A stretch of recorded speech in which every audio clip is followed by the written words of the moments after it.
भाई लोग अगर मेरी वीडियो किसी और लैंग्वेज में है तो आप लोग वीडियो की सेटिंग में जाके ऑडियो ट्रैक का ऑप्शन है, वहाँ से आप लोग अपने लैंग्वेज में कर सकते हैं। बस यही बताना था, तो वीडियो स्टार्ट करते हैं। कहानी जिसकी बात कर रहे हैं उसका मेन कैरेक्टर एक आम सा दिखने वाला लड़का है, डैन कैंपेल। ऊपर से तो सिचुएशन सपने जैसी लगती है, क्योंकि इस वक्त सारी फीमेल हीरोइंस और विलेंस उसी से शादी करने के लिए आपस में भिड़ी हुई हैं। बात इतनी आगे बढ़ चुकी है कि जैसे उस पर सच में कोई हस्बैंड वॉर चल रहा हो। लेकिन डैन कैंपेल वैसा लड़का नहीं है जो इस सब में खुश होकर कूद पड़े। उसका दिमाग ठंडा है और उसे अच्छी तरह पता है कि वह इस दुनिया में बस एक एक्स्ट्रा कैरेक्टर है। उसे लगता है कि इन इंपॉर्टेंट कैरेक्टर्स के बीच गुस्सा तो उसकी किस्मत बहुत जल्दी खराब हो जाएगी। पर जैसा हमेशा होता है, हालात उसके प्लान के मुताबिक नहीं चलते। अगर तुम जानना चाहते हो कि आगे क्या होता है, तो मान लो कि कहानी अब यहीं से असली तौर पर शुरू होती है।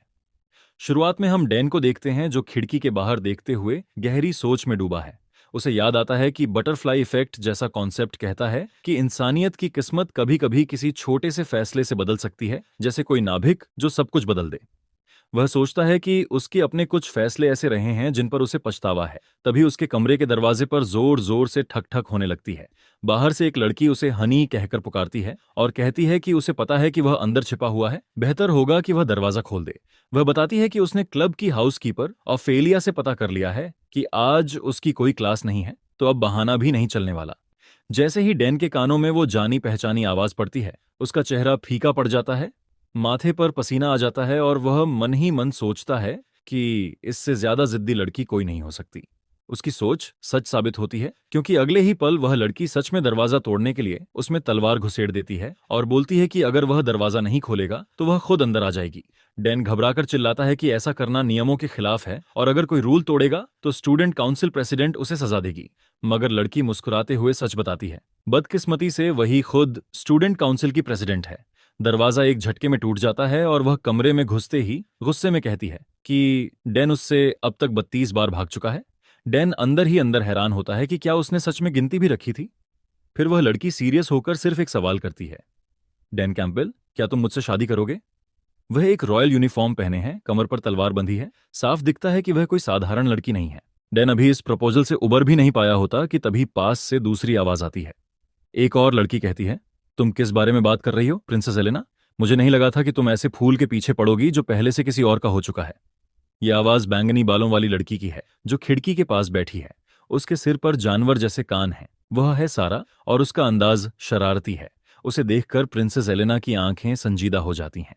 वह ठंडे लहजे में कहती है कि यह जगह किसी असेसन के लिए कुछ ज्यादा ही रोशन है और यहाँ गवाह भी बहुत हैं। सारा मुस्कुराकर जीभ निकालती है और हल्के अंदाज में कहती है कि गवाहों को हटाना तो उसका काम ही है। प्रिंसेस, डैन इस सब के बीच बुरी तरह फंस चुका है। वह घबराकर दोनों के बीच आकर कहता है कि उसे यहाँ बेहद अनकंफर्टेबल लग रहा है। तभी ऊपर से छत टूटती है और नीले बालों वाली लड़की लूना सीधा ऊपर से कूदकर नीचे आ जाती है। डैन सिर पकड़ लेता है। लूना भी बाकी की लड़कियों से अलग नहीं, वह भी उसी से शादी की बात करने आई है। वह कहती है कि शादी की तैयारियां लगभग पूरी हैं, बस अब डैन को उसके साथ चलना है। इस पर एक काले बालों वाली लड़की सामने आती है, हाथ में पकड़ी चैन घुमाती है और लूना पर हमला करती है। उसका चेहरा गुस्से से लाल है और वह डैन से पूछती है कि वह ऐसा क्या करता है जो उसके चारों तरफ इतनी लड़कियां घूमती रहती हैं। वो खुद को उसकी फियांसे कहती है और कहती है कि यह सब वह बर्दाश्त नहीं कर सकती। और फिर एक लाल बालों वाली लड़की आग के झाड़ू पर उड़ते हुए आती है और चिल्लाती है कि डैन कैंपेल सिर्फ उसका है, बाकी सब ईर्ष्यालु औरतें चुप रहें। एक पल में सारी लड़कियां एक दूसरे को दुश्मन की नजर से देखने लगती हैं। वे समझ जाती हैं कि बिना लड़ाई कोई भी डैन को अपने साथ नहीं ले जा सकती। वे वहीं पर भिड़ जाती हैं और हंगामा शुरू हो जाता है, जबकि डैन बीच में फंसकर चीख पड़ता है कि वे सब आखिर बकवास क्या कर रही हैं। यहीं पर डैन सोचने लगता है कि आखिर वह इस हालात में फंसा कैसे। वह याद करता है कि यह सब शुरू हुआ एक सर्वाइवल गेम से जिसका नाम था सेवियर राइजिंग SR। ये गेम एकेडमी लाइफ पर आधारित था, यंगर एडल्ट्स के लिए। थोड़ा वीब वर्ल्ड जैसा एहसास देता था। कैरेक्टर्स अच्छे से बनाए गए थे और कहानी भी स्टेबल थी। डैन ने ये गेम पूरा खेला था, एंडिंग देखी थी और उसे काफी संतोषजनक पाया था। लेकिन अगले ही दिन जब वह जागा तो खुद को उसी गेम की दुनिया में खींचा हुआ पाया। अब वह सिर्फ प्लेयर नहीं था, बल्कि खुद डैन कैंपेल बन चुका था। एक ऐसा कैरेक्टर जिसके पास कोई खास ताकत नहीं थी, सिर्फ एक अनजान वाइस काउंट कैम्बल का उत्तराधिकारी जो इस दुनिया में तीसरे दर्जे का मामूली किरदार माना जाता था। कैम्बल वाइस काउंट की पहचान बस खेती बाड़ी से जुड़ी थी। न वहां कोई डंजन था, न कोई खास रिसोर्स, जबकि बाकी एम्पायर में हर जगह डंजन्स आम बात थे। फिर अचानक खबर फैलती है कि जिस विकाउंट का नाम भी लोग मुश्किल से जानते हैं, उसके घर का उत्तराधिकारी रॉयल एकेडमी में दाखिला लेने जा रहा है। ये बात पूरे इलाके में सनसनी बन जाती है। जिस दिन डेन स्कूल जाने की तैयारी कर रहा होता है, उसके पिता और पूरे इलाके के लोग उसे विदा करने के लिए जमा हो जाते हैं। सबके चेहरे खुशी से भरे हैं। उसके पिता तो अपनी भावनाएं छिपा भी नहीं पाते। वो डेन से कहते हैं कि वह उनकी विकाउंटी का गर्व है, लेकिन उसे इलोंटे एकेडमी में ज्यादा ध्यान खींचने की कोशिश नहीं करनी चाहिए। वहां पूरे एम्पायर के बड़े घरानों के उत्तराधिकारी आते हैं, तो एक बैरन के बेटे के लिए सबसे अच्छा है कि वह लो प्रोफाइल रहे, किसी मुसीबत में न पड़े। डेन हल्का सा असहज होकर हंसता है और कहता है कि उसने बात समझ ली। उसके बाद वह अपना स्टेटस इन्फो चेक करता है। नाम Den Campbell, strength, agility, stamina, luck, charisma, सबकी rank F. Skills, expertise, special trades, special gift, सब कुछ भी नहीं। इतना दयनीय स्टेटस देखकर उसके माथे पर फिर से पसीना आ जाता है। उसे समझ नहीं आता कि इतने घटिया आंकड़ों के साथ वह एकेडमी में जिंदा कैसे रहेगा। ग्रेजुएट होना तो दूर की बात है, एक एक्सपीरियंस्ड एसआर प्लेयर होने के नाते वह सोचता है कि इतनी खराब शुरुआती स्टैट्स उसने कभी नहीं देखी। फिलहाल सिस्टम ने उसे एक मेन क्वेस्ट दिया है, इलोंटे एकेडमी में दाखिला लेकर किसी क्लास में असाइन होना। अगर वह इस मिशन को इग्नोर करेगा तो उसके लिए गेम वहीं खत्म हो जाएगा, क्योंकि उसे पता है कि आगे चलकर इस एकेडमी में विलेंस के कारण अफरा तफरी मचने वाली है। तो वह ठान लेता है कि वह बिल्कुल बैकग्राउंड में रहेगा, किसी का ध्यान अपनी तरफ नहीं खींचेगा और किसी खतरे में नहीं पड़ेगा। वह अपने पिता को भरोसे से देखकर कहता है कि वह कोई बड़ा सपना नहीं देखेगा, न कैम्बल विकाउंट की हालत बदलने का, न टॉप ग्रेड लाने का, बल्कि वह जानबूझकर अपने ग्रेड्स को औसत से कम ही रखेगा और शांति से जीने की कोशिश करेगा। इस सोच के साथ वह सबको विदा करके रॉयल एकेडमी जाने वाली ट्रेन में बैठ जाता है। उसे लगता है कि सब कुछ उसके प्लान के मुताबिक रहेगा, पर किस्मत कुछ और ही सोच चुकी होती है। उसी ट्रेन के डब्बे में उसके सामने एक सिल्वर बालों वाली लड़की बैठी है। वह किताब पढ़ रही है और चाय की चुस्कियां ले रही है। देखने में बेहद खूबसूरत है, लेकिन डैन अपने गेमिंग एक्सपीरियंस से जानता है कि वह कोई साधारण लड़की नहीं, बल्कि एक ब्लडी विलेन है जिसने अनगिनत लाशें गिराई थीं। यही वो लड़की है जो इस दुनिया की फाइनल बॉस बनती है, प्रिंसेस एलेना। डेन को गेम की मेन स्टोरी याद आती है, जिसमें एलेना और मेन प्रोटैगनिस्ट बार बार टकराते हैं और आखिरकार ग्रे डीमन की डोरमेंट मौजूदगी एलेना को पूरी तरह निगल लेती है। एंडिंग में केवल मेन प्रोटैगनिस्ट ही उसकी फाइनल ट्रांसफॉर्मेशन को रोक पाता है। फिलहाल ट्रेन में बैठी एलेना किताब में डूबी हुई है, मगर ऐसा लगता है जैसे उसे महसूस हो कि डैन उसे घूर रहा है। बिना नजर उठाए वह पूछती है कि क्या उसे डॉक्टर के पास जाने की जरूरत है, क्योंकि वह ठीक नहीं लग रहा। डैन घबरा जाता है और जल्दी से कहता है कि वह बिल्कुल ठीक है। एलेना फिर भी किताब से नजर हटाए बिना बताती है कि वह फर्स्ट क्लास केबिन में बैठने की बजाय यहां आई है क्योंकि यह उसके ड्यूक फैमिली की एक सोच समझी स्ट्रेटजी है। अगर उसकी वजह से डैन को असहजता हो रही हो तो उसे खेद है। वह कहती है कि जो भी उसके साथ इस कैरेज में बैठता है उसका चेहरा आमतौर पर ऐसा ही बन जाता है। डैन को अजीब लगता है। उसकी यादों में एलेना हमेशा एक परफेक्शनिस्ट और बोल्ड कैरेक्टर थी, फिर यह सेंसिटिव साइड क्या है? जब वह जवाब नहीं देता तो एलेना फिर पूछती है कि वह चुप क्यों है, क्या किसी और बात में उलझा हुआ है? डैन हकलाते हुए उसकी तारीफ कर देता है कि वह बहुत दयालु है और फिर खुद ही समझ जाता है कि उससे गलती हो रही है। एलेना हल्की सांस लेती है, उसे थोड़ा अजीब कहती है और फिर से अपनी किताब में व्यस्त हो जाती है। डैन तय करता है कि वह बस एक बैकग्राउंड कैरेक्टर बनकर रहेगा और खिड़की से बाहर देखता रहता है। तभी उसे नजर आता है कि एक बड़ा पत्थर सीधे ट्रेन की तरफ तेजी से आ रहा है। उसका दिमाग सुन्न पड़ जाता है। वह समझ जाता है कि यह मजाक नहीं, असली हमला है। बचने का कोई रास्ता नजर नहीं आता। घबराहट में वह स्टूडेंट काउंसिल प्रेसिडेंट को माफी कहकर सीधे एलना की तरफ कूद पड़ता है ताकि उसके साथ जादुई नेकलेस की सुरक्षा के अंदर पहुंच जाए। पत्थर टकराता है, जोरदार धमाका होता है, धुआं और मलबा उड़ता है, लेकिन एलेना और डैन दोनों नेकलेस की प्रोटेक्शन की वजह से बच जाते हैं। एलेना पूछती है कि क्या वह ठीक है और क्या वह थोड़ा हट सकता है क्योंकि वह बहुत भारी है। डैन को एहसास होता है कि वह अभी तक उसके ऊपर गिरा पड़ा था। उसका चेहरा लाल हो जाता है। वह माफी मांगने लगता है, लेकिन एलेना उसे बीच में ही रोक देती है। वह कहती है कि माफी की जरूरत नहीं, क्योंकि उसने उसे बचाने के लिए ऐसा किया है और यह पहली बार है कि किसी आदमी ने उसके लिए इतनी हिम्मत दिखाई है। वह उसे थैंक यू कहती है और कहती है कि वह उसकी नीयत समझ सकती है। डैन अंदर ही अंदर टूट जाता है, क्योंकि सच तो यह है कि वह बस नेकलेस की सुरक्षा चाहता था। एलेना को बचाना उसका मकसद नहीं था। एलेना उसका नाम पूछती है। डैन थोड़ी देर सोचता है, डरता है कि अगर उसने नाम बता दिया तो वह बाद में उसे ढूंढती रहेगी, लेकिन आखिर में वह कह देता है, डैन कैंपेल। एलेना मुस्कुराते हुए कहती है कि वह यह नाम नहीं भूलेगी और उसकी इस मदद का बदला जरूर चुकाएगी। उसी पल सिस्टम से नोटिफिकेशन आता है, तुमने एक विलन का ध्यान आकर्षित कर लिया है। स्पेशल गिफ्ट पाने की शर्तें पूरी हो चुकी हैं। नई स्किल्स मिली हैं, अल्टीमेट सर्वाइवल और फेटल चार्म। डेन का दिमाग एक पल को ब्लैंक हो जाता है। दुर्घटना के बाद डॉक्टर और नर्सों की टीम पहुंचती है, घायलों का ध्यान रखा जाता है। खास सुरक्षा उपायों की वजह से ज्यादा लोग घायल नहीं होते। जिनकी हालत ठीक है उन्हें आगे की यात्रा के लिए भेज दिया जाता है। डेन एक गाड़ी में बैठकर अकादमी की तरफ अपनी यात्रा जारी रखता है और रास्ते में उसे मिले स्पेशल गिफ्ट्स को चेक करता है।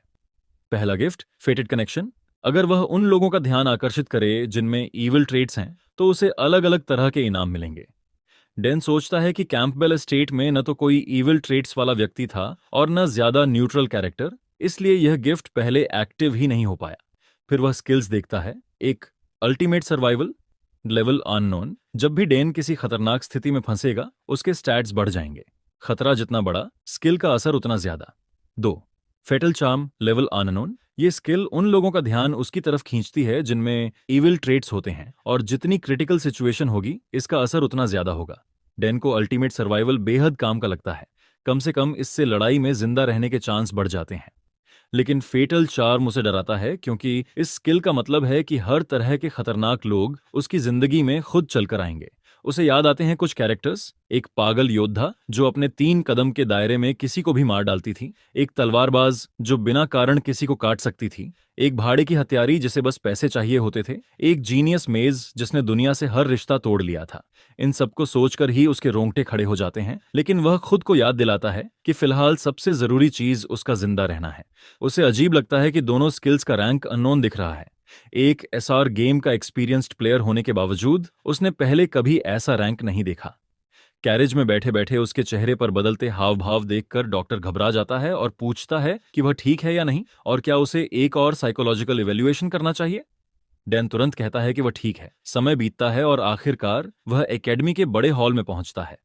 सारे नए स्टूडेंट्स वहां जमा हैं और एक प्रोफेसर ऊंची आवाज में स्वागत भाषण दे रहा है। वह रास्ते में हुई दुर्घटना का जिक्र करता है और कहता है कि वह खुश है कि सब सुरक्षित पहुंच गए। लेकिन डैन का ध्यान स्पीच पर नहीं बल्कि रास्ते में डॉक्टर से हुई बातचीत पर अटका है। डॉक्टर ने उससे कहा था कि वह तो बस एक अनजान मार्कस का बेटा है जिसके पास कोई खास पहचान या बड़ा कनेक्शन नहीं है। उसने खुद भी कभी अलांते एकेडमी में पढ़ाई की थी और एक अनजान नोबल परिवार से आता था। वह डैन को चेतावनी देता है कि क्रिस्टन टेरिटरी के कई दुश्मन हैं, इसलिए उसके लिए बेहतर होगा कि वह हाई रैंकिंग नोबल से दूर रहे, नहीं तो वह खुद को अनावश्यक मुसीबत में फंसा लेगा। डैन सिर हिलाकर बस इतना कहता है कि वह बातों को ध्यान में रखेगा। तभी अचानक सिस्टम की तरफ से नोटिफिकेशन आता है। एलेना से जुड़ा इवेंट शुरू होने में सिर्फ 2 दिन बचे हैं। डैन गहरी सांस लेकर सोचता है, चाहे मैं चाहूं या नहीं, मैं पहले ही इसमें फंस चुका हूं। इस बदनाम अकादमी में उसका फाइनल बॉस बनना कोई बड़ी बात नहीं, उसके पास खड़े रहना भी मेरे लिए मौत का बुलावा है। वो अभी इसी टेंशन में होता है कि अचानक किसी की तेज आवाज उसे हकीकत में खींच लाती है। डैन कैम्बेल, तू बेवकूफ है क्या? इतनी देर से किस दुनिया में खोया है? वो इधर उधर देखता है। कुछ स्टूडेंट्स हंसते हुए उसकी ओर देख रहे हैं। कोई कहता है, देखो ये वही गांव वाला गंवार है। बाकी सबने तो अपने अपने पार्टनर चुन लिए, बस ये अकेला बचा है। एक ब्राउन हेयर वाला लड़का उंगली दिखाकर बोलता है कि उसका मुकाबला अपने आप तय हो चुका है। तभी डैन को याद आता है एंट्रेंस सेरेमनी के तुरंत बाद प्रैक्टिकल टेस्ट शुरू होना था। वो घबराकर नीचे दौड़ता है और शांत बनने की एक्टिंग करते हुए पूछता है, सॉरी मेरा पार्टनर कौन है? चेहरे पर तो नॉर्मल एक्सप्रेशन, लेकिन अंदर से वो पूरा पैनिक में है। उसकी सोच साफ है, अगर बाकी सबने पार्टनर चुन लिए तो जो अकेला बचेगा वो जरूर कोई बहुत बड़ा मॉन्स्टर होगा। तभी उसके सामने एक ऑरेंज बालों वाली लड़की हाथ बढ़ाकर मुस्कुराते हुए कहती है, हेलो, मदद चाहिए? उसकी स्माइल बहुत फ्रेश और ऊर्जावान है, चेहरा भी बेहद प्यारा, लेकिन डैन के चेहरे पर मुस्कान नहीं आती क्योंकि वह उसे पहचान चुका है। ये दुनिया की सबसे बड़ी जीनियस, भविष्य की सेवियर और सेवियर राइजिंग गेम की मेन हीरोइन है। डैन बस चुपचाप अपना हाथ उसकी तरफ बढ़ाता है पर अंदर से रो रहा है, क्या मैं अभी से बर्बाद हो चुका हूं? सीन कट होता है। अब हम एक फीमेल प्रोफेसर के ऑफिस में हैं। बाकी प्रोफेसर शिकायत कर रहे हैं। काउंट क्रिश्चियन आ चुके हैं, मार्की गैलेंट्स भी पहुंच गए, लेकिन एलेना अभी तक दिखाई नहीं दी। महिला प्रोफेसर खुद भी अंदर से परेशान है। ड्यूल क्वालिफायर चल रहे हैं और वो अब तक नहीं आई। क्या उसने दिमाग खो दिया है? उसी समय बाहर से कदमों की भारी आवाज सुनाई देती है। सबकी नजर दरवाजे की ओर जाती है और वहां खून से सनी लड़खड़ाती एलेना खड़ी है। पूरा रूम टेंशन से भर जाता है। फीमेल प्रोफेसर तुरंत पूछती है, तुम थी कहां? एलेना बस हल्के से बोलती है, बस एक छोटी सी चीज संभाल रही थी। लेकिन उसके जख्म देखकर साफ है कि वो छोटी चीज बिल्कुल मामूली नहीं थी। प्रोफेसर बाकी लोगों को बाहर भेज देती है और फिर अकेले में धीमी आवाज में पूछती है, किसी की मौत हुई? एलेना लापरवाही से जवाब देती है, बहुत ज्यादा नहीं, शायद 12 के करीब। वो समझाती है कि ये वही लोग थे जिन्होंने अकादमी की ट्रेन पर पत्थर गिराकर उसे हादसा दिखाने की कोशिश की थी। उसने उनका पता लगाया और फिर वहीं उन्हें खत्म कर दिया। प्रोफेसर भारी सांस लेती है और कहती है कि यह काम अकादमी पर छोड़ना बेहतर था, लेकिन एलेना उसे बीच में ही काट देती है। क्या तुम चाहती हो मैं उनके साथ फेयर और नोबल बनूं? उन लोगों को छोड़ दूं जो मुझे मारना चाहते थे? उसकी आंखों में जिद और ठंडापन देखकर प्रोफेसर बहस छोड़ देती है। वो बस कहती है, जाओ कपड़े बदलो और जल्दी ड्यूल एरिना की तरफ निकलो। शायद तुम्हें एलिया नाम की लड़की और डेन नाम के किसी लड़के की फाइट देखने का मौका मिल जाए। एलेना जैसे ही नाम सुनती है दोहराती है, डेन कैम्बल। प्रोफेसर हैरान हो जाती है। हाँ वही, तुम उसे जानती हो? एलेना के दिमाग में अचानक उस लड़के की इमेज आती है जो हमेशा थोड़ा असहज और उलझा हुआ लगता था।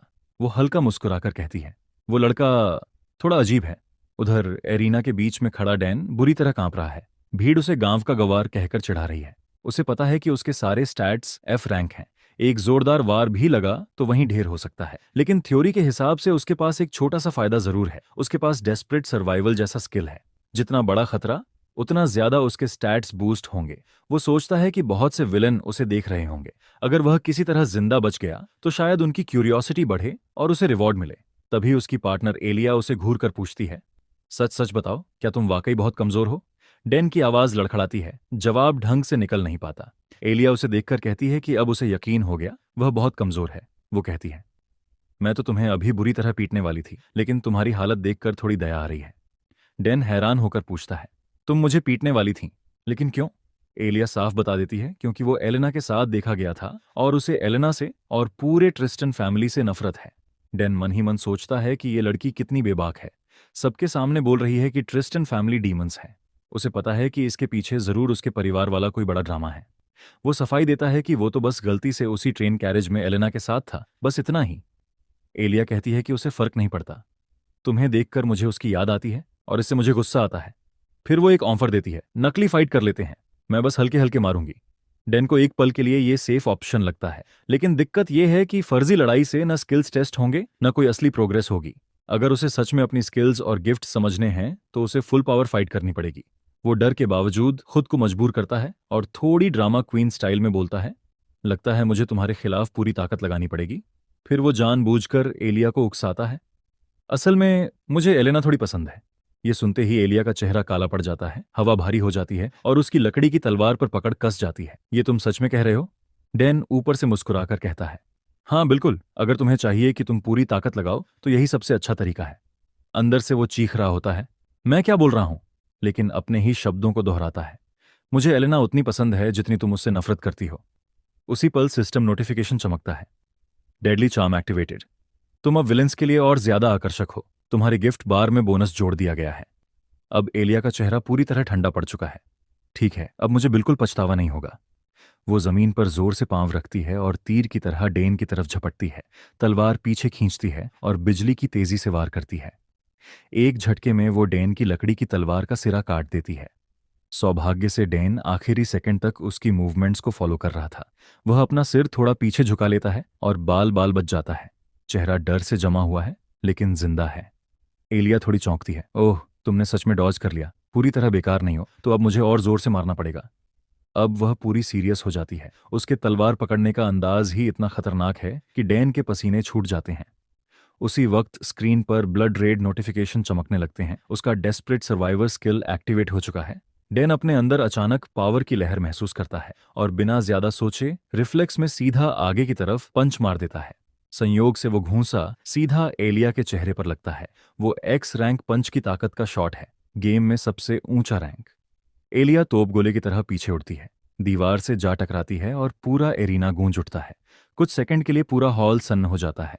खुद डैन समेत हर कोई अविश्वास में है। जिस लड़के की सारी स्टैट्स एफ रैंक दिखती थीं, उसने अपने पहले दिन ही एलॉन एकेडमी में इस दुनिया की प्रोटोगोनिस्ट एलिया को एक पंच में हरा दिया था।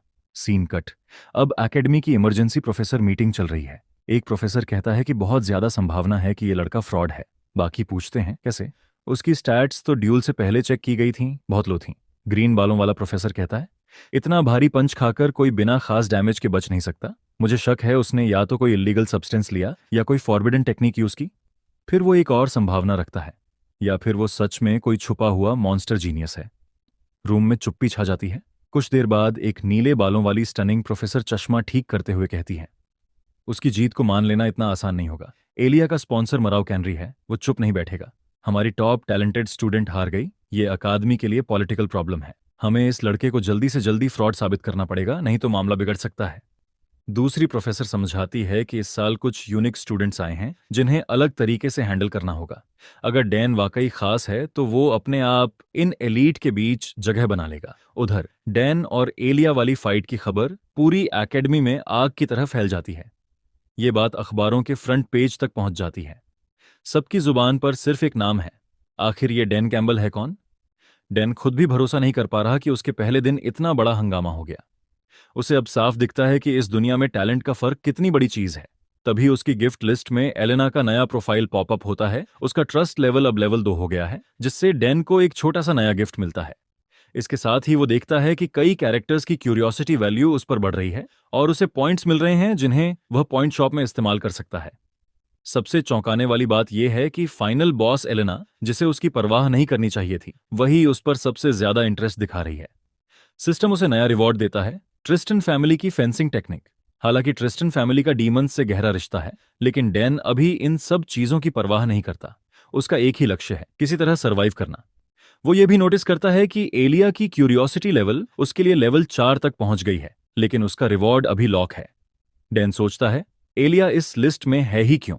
रिवॉर्ड्स तो विलेंस के पॉजिटिव इंटरेस्ट से मिलते हैं। वो न विलेन है न मुझसे खुश है, फिर ये क्या सीन है? पर बाहर की एलिया जैसे उसकी सोच पड़ रही हो। मुझे पता है तुम अंदर हो, दरवाजा नहीं खोला तो तोड़ दूंगी। डेन घबराकर चिल्ला उठता है। तुम पागल हो क्या? एलिया की आवाज नरम हो जाती है। तो तुम सच में अंदर हो? दरवाजा खोलोगे? बस थोड़ी बात करनी है। डेन हिचकिचाकर पूछता है, किस बारे में? एलिया हंसते हुए कहती है, अरे बस थोड़ा बात करके एक दूसरे को बेहतर जानने के लिए। एलिया डैन के कमरे की दिशा से लौट रही है। चेहरे पर उलझन है। वो खुद से सोचती है, उसे मान जाना चाहिए था। वो इतना टेंशन में क्यों है? उसकी प्रॉब्लम क्या है? उसे तो बस एक दरवाजा खोलना था। फिर खुद को ही कोसती है, सच में मुझे तो दोस्त बनाना भी नहीं आता। इसी टेंशन में चलते चलते वह किसी से टकरा जाती है। सामने वाले की खाने की थैली गिर जाती है। सामने वाला शांत लेकिन ठंडे लहजे में कहता है, ध्यान से चला करो। एलिया तुरंत थैली उठाती है और जैसे ही ऊपर देखती है, उसका शरीर सख्त हो जाता है। उसके सामने वही शख्स खड़ी है जिसे वह सबसे ज्यादा नफरत करती है, एलिना ट्रिस्टन, एलेना। एक पुरानी याद उसकी आंखों के सामने चमकती है, आग की लपटों, धुएं और एक लड़के की आवाज, भागो एलिया। एलिया गुस्से से कांपती है। उसकी सांसें तेज हो जाती हैं। उसकी उंगलियां थैली को कसकर पकड़ लेती हैं। उसका हाथ लगभग तलवार के हैंडल तक चला जाता है। वो खुद सोचती है कि उसने बिना सोचे हथियार पकड़ लिया। वो एलेना की तरफ देखती है। क्या मैं अभी की हालत में इसे हरा सकती हूँ? उसने मेरी मूवमेंट देख ली होगी, फिर भी रिएक्ट क्यों नहीं किया? क्या उसे सच में मेरी परवाह नहीं?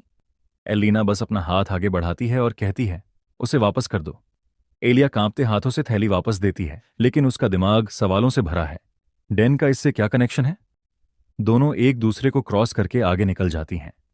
जैसे ही एलिया उसके पास से गुजरती है, हल्की आवाज में कह देती है, इस कॉरिडोर के अंत में दाईं तरफ मुड़ोगी तो डैन कैंपबेल का कमरा मिल जाएगा।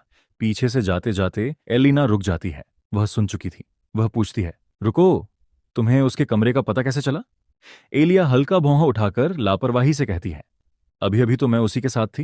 न जाने क्यों एलिना की आंखों में अचानक गंभीरता आ गई और उसने सीधे पूछा, तुम उसके साथ क्यों थी? एलिया नर्वस होकर बोली, दोस्ती करने के लिए, बस नए स्टूडेंट्स से मिलने और कुछ दोस्त बनाने के लिए। पर उससे पहले ही एलेना ने तीखी निगाहें घुमाकर कड़क स्वर में चेतावनी दी, नए स्टूडेंट्स को विपक्षी जेंडर से मिलने की इजाजत नहीं है। एलिया हैरान हुई, क्या ऐसा कोई नियम वाकई है? एलेना कैजुअल अंदाज में बोली, अभी अभी मैंने यह रूल बना दिया है, अब से उस रूम के पास भी मत जाना। एलिया ने माफी मांगी और पूछा, क्या आपका और उसका कोई रिश्ता है प्रेसिडेंट? एलेना मुड़कर साफ कहती है, मेरा उससे कोई लेना देना नहीं है, बस इतना समझ लो, उसके कमरे में जाना बंद कर दो। लेकिन तभी एलिया को वह पल याद आ गया जब डैन ने कहा था, मुझे एलेना उतनी ही पसंद है जितनी तुम उसे नापसंद करती हो। यह सुनकर एलिया को शक हुआ कि इन दोनों के बीच कोई ना कोई रिश्ता है। सच जानने के लिए उसे डैन के और करीब आना पड़ेगा, यही उसके मन में ठान लिया। सीन बदलकर अब अलोंटे एकेडमी के ग्रैंड हॉल में है। आज कून ऑपरेशन एग्जाम था, एक बारीकी से डिजाइन किया गया टेस्ट जो हर स्टूडेंट की क्षमता नापता है। पहले 1-on-1 ड्यूल्स होते हैं और उनकी परफॉर्मेंस के आधार पर ग्रुप बनते हैं।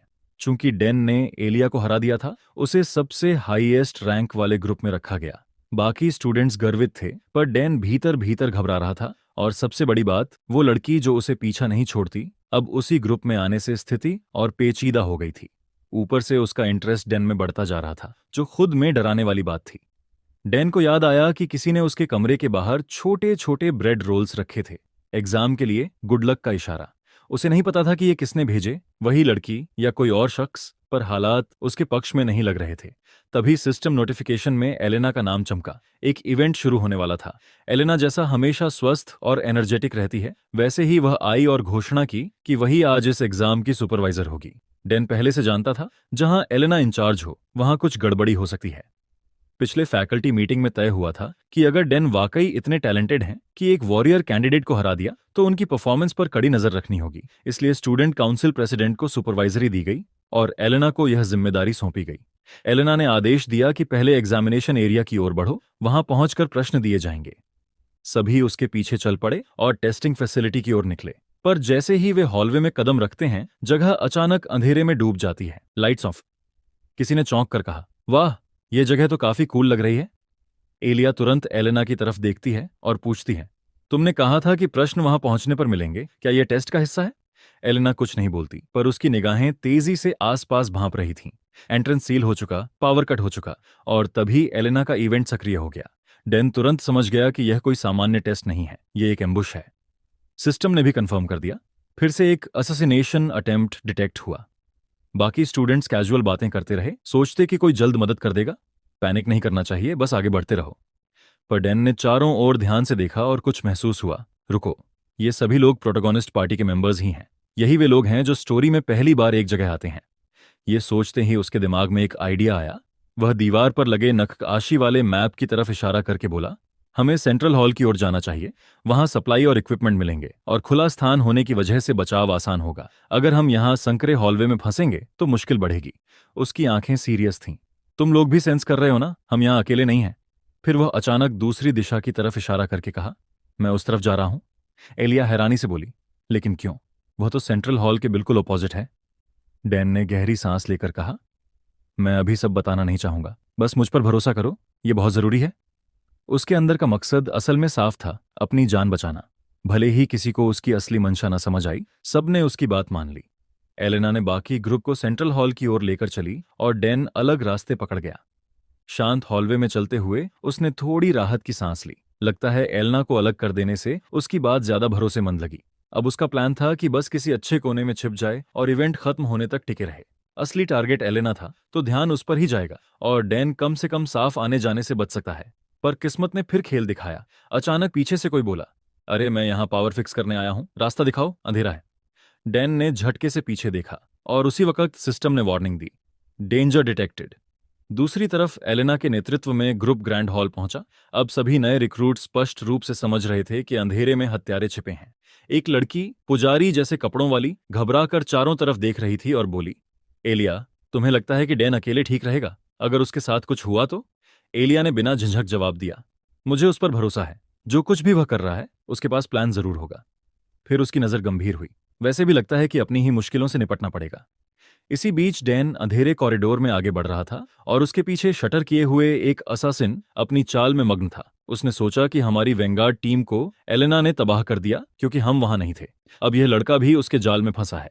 वह प्रोफेशनल असैसिन था, किसी की चाल ढाल देखकर स्किल्स का अंदाजा लगा लेता था और उसने ठान लिया कि पहले थोड़ी बातें खेलेगा और फिर शरीर हथिया लेगा।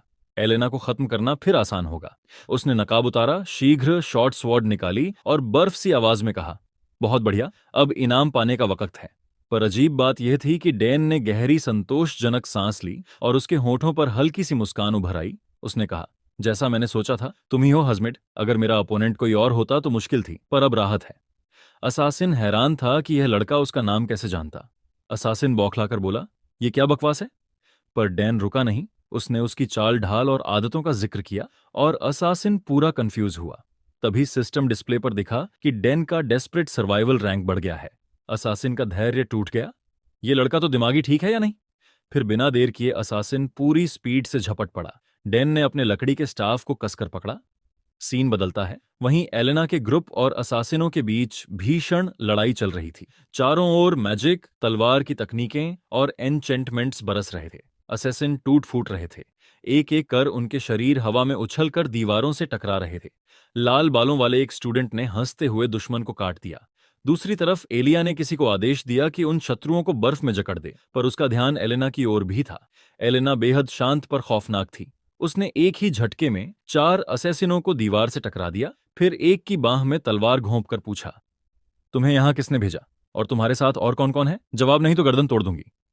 एक मैजिक यूजर बाकी को बर्फ में जकड़ रहा था। दर्द में एक असासिन चीखा और आखिरकार सब कुछ उगल दिया। एलेना ने ध्यान से सुना और ठंडी आवाज में कहा, तुमने अभी अभी कहा hazmat of the crescent moon, क्या वह इसी बिल्डिंग में है? असासिन जिद पर अड़े रहा, पर फिर डर कर बोला, मैं नहीं बता सकता। एलेना ने उसे जमीन पर रौंद दिया और फिर से पूछा। इतने दबाव में असासिन फट गया और कहा, हाँ, वह हमारे साथ आया था। पीछे खड़ी एलिया यह सब देखकर असहज हुई और तेज स्वर में बोली, एलेना, तुम इतना आगे क्यों बढ़ रही हो? एलेना ने सख्त होकर कहा कि इन्होंने मुझे मारने की कोशिश की और वह हैजमेट वाकई खतरनाक है। कोई भी आदमी मारकर उसकी पहचान अपना लेता है। उसने पूछा, इस बिल्डिंग में सबसे आसान लक्ष्य कौन है? एलिया के मन में झट से एक नाम आया और उसके होंठ कड़क गए। डैन। उसने कहा, मुझको शक है ये लोग तुम्हारे पीछे पड़े हैं, पर डैन तुम्हें बचाने के लिए अपनी जान क्यों खोलेगा? तुम्हारे बीच क्या रिश्ता है? एलेना ने ठंडी आवाज में कहा कि उसने पहले ही बता दिया, उनके बीच कुछ भी नहीं है, कम से कम उसकी जानकारी तक। इधर असासिन लड़खड़ा रहा था। उसने खुद को याद दिलाया कि वह एक प्रोफेशनल असैसिन है और उसकी गार्डियन सोल उसे हर वॉर से बचाती है, पर फिर भी वह लगातार पीछे हट रहा था। डैन बिना भाव के वहां खड़ा था, सिर्फ लकड़ी का स्टाफ पकड़े हुए, और उसकी वॉर इतनी तेज और बेरहम थी कि असासिन का बचना मुश्किल था। वारों की गिनती बढ़ती रही और तभी डैन के कानों में सिस्टम ने कहा कि उसने सफलतापूर्वक एक सोर्ड टेक्निक प्रयोग किया। उसकी ट्रिस्ट एंड सोर्समैनशिप की एफिशिएंसी बढ़ी है। डैन एक पल के लिए रुका, गहरी सांस ली और संतुलन बनाया। असासिन दीवार से टिक कर गिर गया, खून बह रहा था और उसकी आंखें थकान से धुंधली हो आईं। उसे समझ आ गया कि डैन इतना ताकतवर क्यों था। यह सब ट्रिस्टन सोर्समैनशिप की वजह से था। असासिन ने थक कर कहा, मुझे शुरू से ही उसे अपना टारगेट नहीं बनाना चाहिए था। वह पूछता है, तो यह सब तुम्हारा ही प्लान था? शुरू से ही तुमने मुझे फंसाया? पर डैन हैरान था। उसके पास कभी कोई बड़ा प्लान था ही नहीं। वह सिर्फ खुद को बचा रहा था। फिर स्क्रीन पर नोटिफिकेशन चमका, डेडली चार्म एक्टिवेट, और विरोधी ये मान बैठा कि डैन कोई गहरी रणनीति वाला जीनियस है। असासिन ने धीमी आवाज में कहा, ठीक है, मुझे मार डालो। पर डैन ने कहा, मैं तुम्हें नहीं मारूंगा, पर तुम सबको बता दो कि एलेना पर अटैक बंद करो। हमले जारी रहे तो एलेना का ग्रेट डीमन जाग जाएगा, मुझे इसे रोकना होगा। असासिन थोड़ी हंसी भरी, अगर मैं बाद में लौटूं तो? डैन ने तुरंत कहा, अगर तुम उसे मारने की कोशिश करोगे तो मुझसे भिड़ना पड़ेगा, मैं उसकी रक्षा करूंगा। असासिन की मुस्कान पहली बार हल्की पिघल गई। उसने पूछा, लेडी एलेना, क्या वह वाकई तुम्हारे लिए इतनी खास है? डैन ने निडरता से कहा, हाँ, और उसी पल डेडली चार्म फिर सक्रिय हुआ। पर डैन को इस बात का एहसास नहीं था कि खूबसूरत मुसीबत ठीक उसके पीछे खड़ी सब कुछ सुन रही थी। इस एपिसोड की शुरुआत में हमें अकादमी में एक प्रोफेसर को दिखाया जाता है। वह पूरी तरह हताश और गुस्से में थी। बोली, सब कुछ बुरी तरह गड़बड़ हो गया है। चांसलर शायद अभी गुस्से में होंगे, पर जिस ऑर्गेनाइजेशन ने हम पर हमला कराया उसे तुरंत निकालना आसान नहीं है, और मेरे पास पहले से ही काम का पहाड़ पड़ा हुआ है। असिस्टेंट ने असहाय मन से कहा कि असैसिनेशन अटेम्प्ट के टाइम और लोकेशन के एनालिसिस से एक बात साफ हुई है। एकेडमी के अंदर ही कोई स्पाई है जो अससिन के ग्रुप को जानकारी दे रहा है। एलेना उनके पास बैठी थी और बार बार यही कहती रही, मुझे कुछ पता नहीं है। प्रोफेसर ने थकान भरी सांस लेकर सिर दबाया और कहा, एलेना, तुम्हें पॉलिटिकल हमलों की आदत हो सकती है, पर यह तुम्हारे ऊपर दूसरा अससिनेशन अटेम्प्ट है। जो भी कर रहा है वह यहीं रुकने वाला नहीं है, वह फिर हमला कराएगा। एलेना ने फिर वहीं उत्तर दोहराया, मुझे नहीं पता।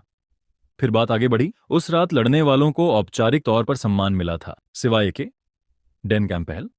वह घटना के तुरंत बाद गायब हो गया था और अकादमी की रिपोर्टों में उसका नाम तक शामिल नहीं था। यह काफी अजीब था। कोई तार्किक वजह नजर नहीं आई कि उसे इग्नोर किया गया। ऐसा लग रहा था जैसे उसे जानबूझकर छुपाया जा रहा हो। जब असिस्टेंट ने यह सुना तो क्रोध में आग की तरह फट पड़ी। उसने गुस्से में चेतावनी दी कि अगर फिर मुझे नहीं पता सुनेगी तो। पर एलेना बेपरवाह सी मुस्कुराई और बोली, मार ही डालो। कमरे में कुछ सेकंड खामोशी छा गई। तभी एक इंक बॉटल हवा में आई, पर एलेना ने उसे आराम से पकड़ लिया और शांत स्वर में कहा कि वह थोड़ी डिस्ट्रैक्टेड थी। असिस्टेंट नाराज थी। उसने कहा कि आज एलेना पूरा दिन अजीब बर्ताव कर रही है, किसी बात पर फोकस नहीं कर रही। अगर कुछ नहीं बताएगी तो मदद रोक दूंगी। एलेना ने अचानक कहा, मुझे लगता है मैं किसी में इंटरेस्टेड हूं। असिस्टेंट की आंखें चौड़ी हो गईं। अब तुम क्या बकवास कर रही हो? पर एलेना ने सिर्फ मुस्कुराकर उसी का नाम कहा और असिस्टेंट के लिए जैसे दिमाग ठप हो गया। उसने हिचकते हुए पूछा, क्या तुम डैन कैंपेल की बात कर रही हो? एलेना के गाल हल्के गुलाबी हो गए। एक अजीब सी चुप्पी छा गई। असिस्टेंट हैरान बोली, तुम सच में कहना चाहती हो कि तुम्हें वही गांव का लड़का पसंद है? एलेना ने फिर कहा कि उसने कभी कहा ही नहीं कि वह उसे पसंद करती है, पर असिस्टेंट भरोसा ना कर सकी। उसने कहा कि अगर ग्रैंड ड्यूक को पता चला तो क्या होगा। एलेना ने इंकपोर्ट को डेस्क पर रखकर निर्भीक कहा कि वह बुढ़ा पागल हो जाएगा, और मैं फिर कह रही हूं, मुझे किसी तरह की ऑब्सेशन नहीं है। असिस्टेंट ने सिर सहलाकर कहा कि जो भी हो वह उसके साथ अच्छा व्यवहार करता है, पर हाउस प्रेस्टन की लेडी होने के नाते उसे सतर्क रहना चाहिए। एलेना ने माना कि वह सीधा रहेगी, पर उसे टेस्ट करना होगा। फिलहाल वह उसे नजदीक से ऑब्जर्व करेगी। दूसरी ओर डैन अपने बिस्तर पर पड़ा हुआ था और एक चिट्ठी घूर रहा था। क्लास असाइनमेंट तय नहीं हो पाई थी। अकादमिक टीम रिजल्ट पर काम कर रही है। भविष्य में गुड न्यूज की उम्मीद रखने को कहा गया था। डैन चिढ़कर बोला कि उसे कोई उम्मीद नहीं, बस कोई भी रैंडम क्लास दे और भुला दे। उसे लगता था कि अगर नियम सही लागू होते तो उसे स्पेशल क्लास मिलनी चाहिए थी, एलिया की टीम जैसी। पर वह बाहर क्यों रखा जा रहा था? तभी स्क्रीन पर नया क्वेस्ट आया। फ्रेशमैन रिसेप्शन के दौरान होने वाली घटना सुलझाओ। Reward exclusive equipment and material. Dan ने नोटिफिकेशन पढ़ा और याद किया कि यही इवेंट था जहां हर स्टूडेंट को क्लास असाइन होती है। आर्चर, वॉरियर, मैजिक वगैरह। उसके फोकस का लक्ष्य था अपनी स्ट्रेंथ को ज्यादा से ज्यादा बढ़ाना ताकि कोई पावरफुल क्लास मिल सके। तब उसे और एक नोटिफिकेशन मिला। एलेना और एलिया दोनों फ्रेशमैन रिसेप्शन क्लास में हैं। डैन को भरोसा था कि फिर से कुछ गड़बड़ होगा। वह तनाव में सर खुजलाने लगा। तभी सिस्टम ने उसे एक स्पेशल रिवॉर्ड दे दिया। Copy cyclone. एलेना से जुड़ी किसी भी एक एबिलिटी को कॉपी करने की क्षमता। डैन चौंक गया। मैं फाइनल बॉस की कोई भी एबिलिटी कॉपी कर सकता हूं? पर फिर उसने सोचा कि अभी इसका इस्तेमाल ठीक नहीं होगा। एलेना अभी शुरुआत में है। अगर वह इंतजार करेगा तो वह और भी ज्यादा पावरफुल स्किल अनलॉक कर लेगी और तब कॉपी करना समझदारी होगी। अतः अब डैन का ध्यान सिर्फ एक चीज पर था, 3 दिन बाद आने वाले इवेंट की तैयारी। उसका मकसद सिर्फ सरवाइव करना था। समय बीता और रात आ गई। सीन कट होकर एक पुराने इक्विपमेंट वेयरहाउस में पहुंचता है। डैन काले कपड़ों में, आधा चेहरा मास्क से ढका। उसके पास कुछ बेसिक आइटम थे। लोटियर agility boost potion, shadow mask और साइलेंट स्टेप शूज। ये उसने पॉइंट शॉप से खरीदे थे। वह चुपके से वेयरहाउस की दीवार चढ़कर अंदर कूद गया और अंदर पहुंचते ही स्टैमिना रिकवरी बिस्किट खा लिया। वह पुराने सामान के ढेर में खुदाई करने लगा। सब कुछ मिल गया सिवाय एक चीज के। फिर उसने लकड़ी का क्रेट खींचा और जो ढक रहा था वह दिखा। एक सोने का इंसेंस बर्नर, प्राचीन शक्ति से भरा। वह दिव्यता का शिखर जैसा था।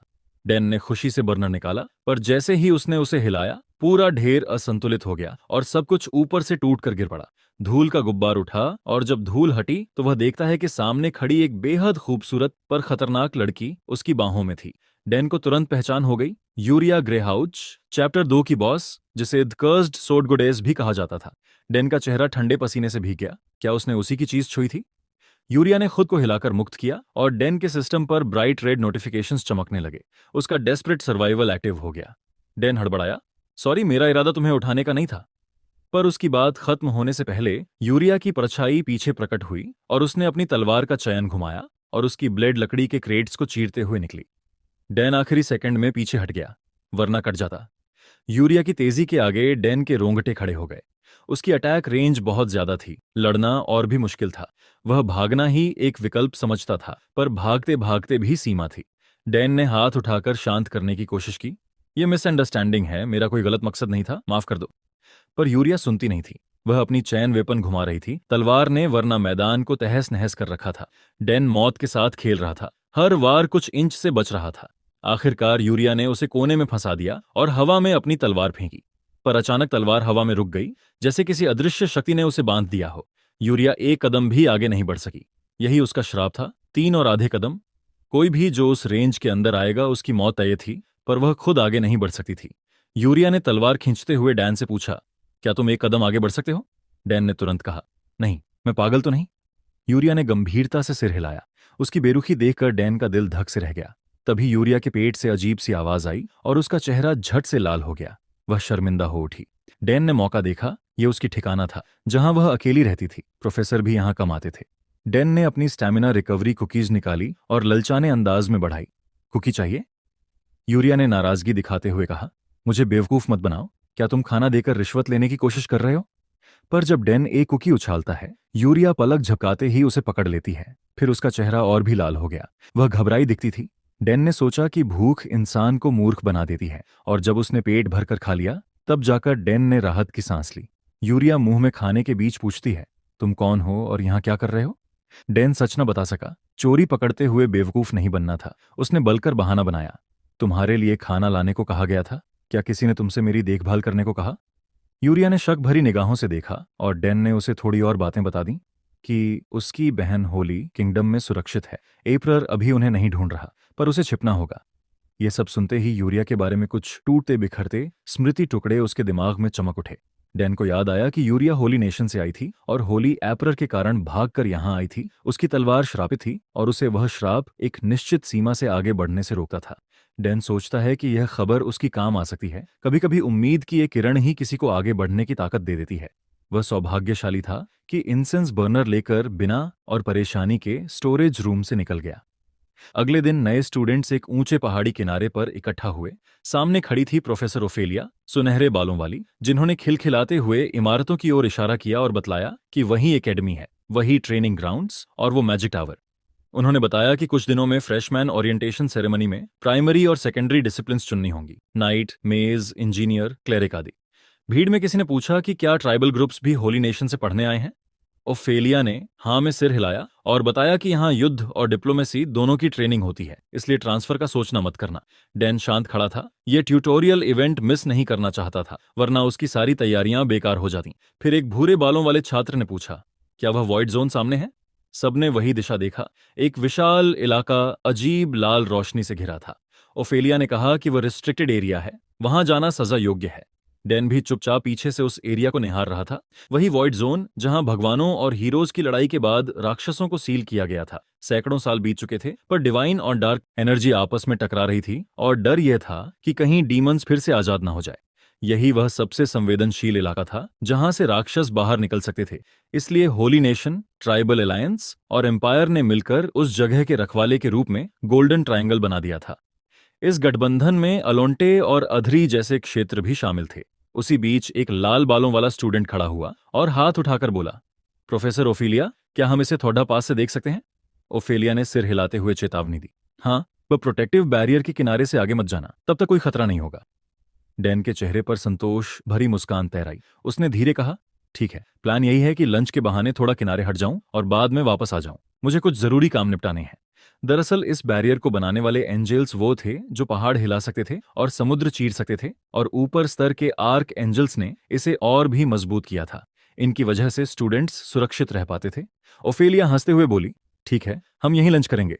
डैन उनके पास गया और धीरे से पूछ बैठा, प्रोफेसर, क्या मैं कहीं और लंच कर सकता हूं? यहाँ थोड़ा असहज लग रहा है। ओफेलिया ने सावधानी से कहा, ठीक है, पर बहुत दूर मत जाना, मुश्किल हो सकती है। ठीक है मैम, डैन बोला और निकल गया। पीछे से कुछ स्टूडेंट बड़बड़ा उठे, ये कमीना थोड़ा फेमस हो गया है क्या? खुद को बड़ा समझने लगा है। डैन उन टिप्पणियों से बेपरवाह एक सुनसान जगह पर पहुंचा जहां कोई देख नहीं रहा था। वहां उसने यूरिया से मिला हुआ आर्टिफैक्ट निकाला, फिर छोटी पाउच से यूनिकॉर्न हॉर्न पाउडर और फिनिक्स फेदर मिलाकर उसमें डाला। वह मिश्रण जलाते ही हल्का बैंगनी धुआं उठने लगा। डैन ने एम्बर्स पर फूंक मारी, आग और तेज हुई और जादुई अगरबत्ती सक्रिय हो गई। उसने कहा, इसके जरिए मैं वो चीज देख सकता हूं जिसका आम लोग सपना भी नहीं देखते। और उसी क्षण तेज रोशनी फैली। सामने एक रहस्यमयी पोर्टल खुल गया। पोर्टल के अंदर से कुछ आवाजें आ रही थीं। कोई कह रहा था, तुमने कहा था एलीट फोर्स कहाँ है? दूसरे ने कहा, नहीं, मैंने कहा जमीन समतल करो, तुमने सिर्फ ड्रेनेज होल खोदा। तीसरे ने पूछा, क्या तुम्हें लगता है समतल करने का मतलब खुदाई ही है? बातचीत रुकते रुकते चल रही थी। फिर उनकी नजर डैन पर पड़ी। रुको, क्या वह इंसान हमें देख रहा है? वह काफी देर से घूर रहा है। इसी बीच गंजे एंजल की आंखों में कुछ और आ गया। उसका साथी आराम करने की कोशिश कर रहा था। गंजा एंजल भड़क उठा, किसने कहा काम रोक दो? तुम्हारा फावड़ा क्यों नहीं चल रहा? घुंघराले बालों वाला एंजल माथा पहुंचते बोला, देखो अब चल रहा है। पर गंजा एंजल संतुष्ट नहीं हुआ और फिर गरज पड़ा, ऐसे नहीं, बराबर खोदो। रुक क्यों गए? डैन चुपचाप यह तमाशा देखता रहा। एंजल्स जमीन खोद रहे थे और वह कभी नहीं सोचता था कि स्वर्ग का ऐसा ही दृश्य भी देखने को मिलेगा। तभी तेज हॉर्न की आवाज गूंजी। एक बड़ा ट्रक आकर रुका और ड्राइवर बोले, चलो भाई, पवित्र मिट्टी की ईंटें आ गई हैं, उतरवाओ। सारे एंजल्स एक ही ओर मुड़े। कोई पूछता है, कितनी ईंटें? लंबे बालों वाले एंजेल ने ढके कपड़े खींचते हुए कहा, अनलिमिटेड। पर तभी एक फीमेल एंजेल ने किसी को कुकी चुराते पकड़ा। तुम सच में कुकीज चुरा रहे हो? उसने ताज्जुब से पूछा। लंबे बालों वाले एंजेल ने उसे घूर कर कहा, तुम ड्राइवर हो ना? उसने कहा, नहीं, मैं सोल्जर हूं। तभी वह कहा गया, अपनी एनर्जी अपने काम में लगाओ, मैं यहां नहीं।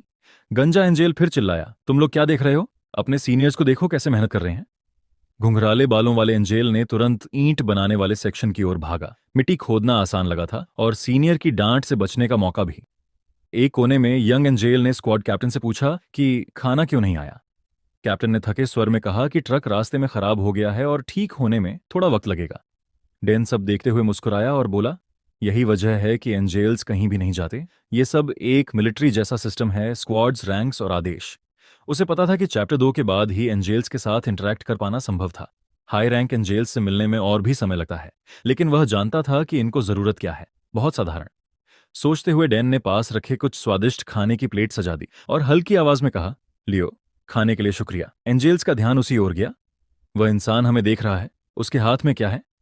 घुंघराले बालों वाले ने झिझक कर पूछा, क्या हम उससे एक बाइट मांग सकते हैं? पर लंबे बालों वाले ने सख्ती से कहा, तुमने अभी मल रेल पर नाम भी नहीं कमाया है, या एक सपने मत देखो। डैन ने मुस्कुराते हुए कहा, प्रिय एंजेल्स, काम शुरू करने से पहले अच्छे से खा लो। मुझे डर है कहीं थकावट से गिर ना जाओ। जैसे ही उसने यह कहा, जैसे किसी दुनिया के नियम ने काम कर दिया, खाना गायब हो गया और सीधे एंजेल्स के हाथों में पहुंच गया। उनकी आंखों में खुशी जग उठी।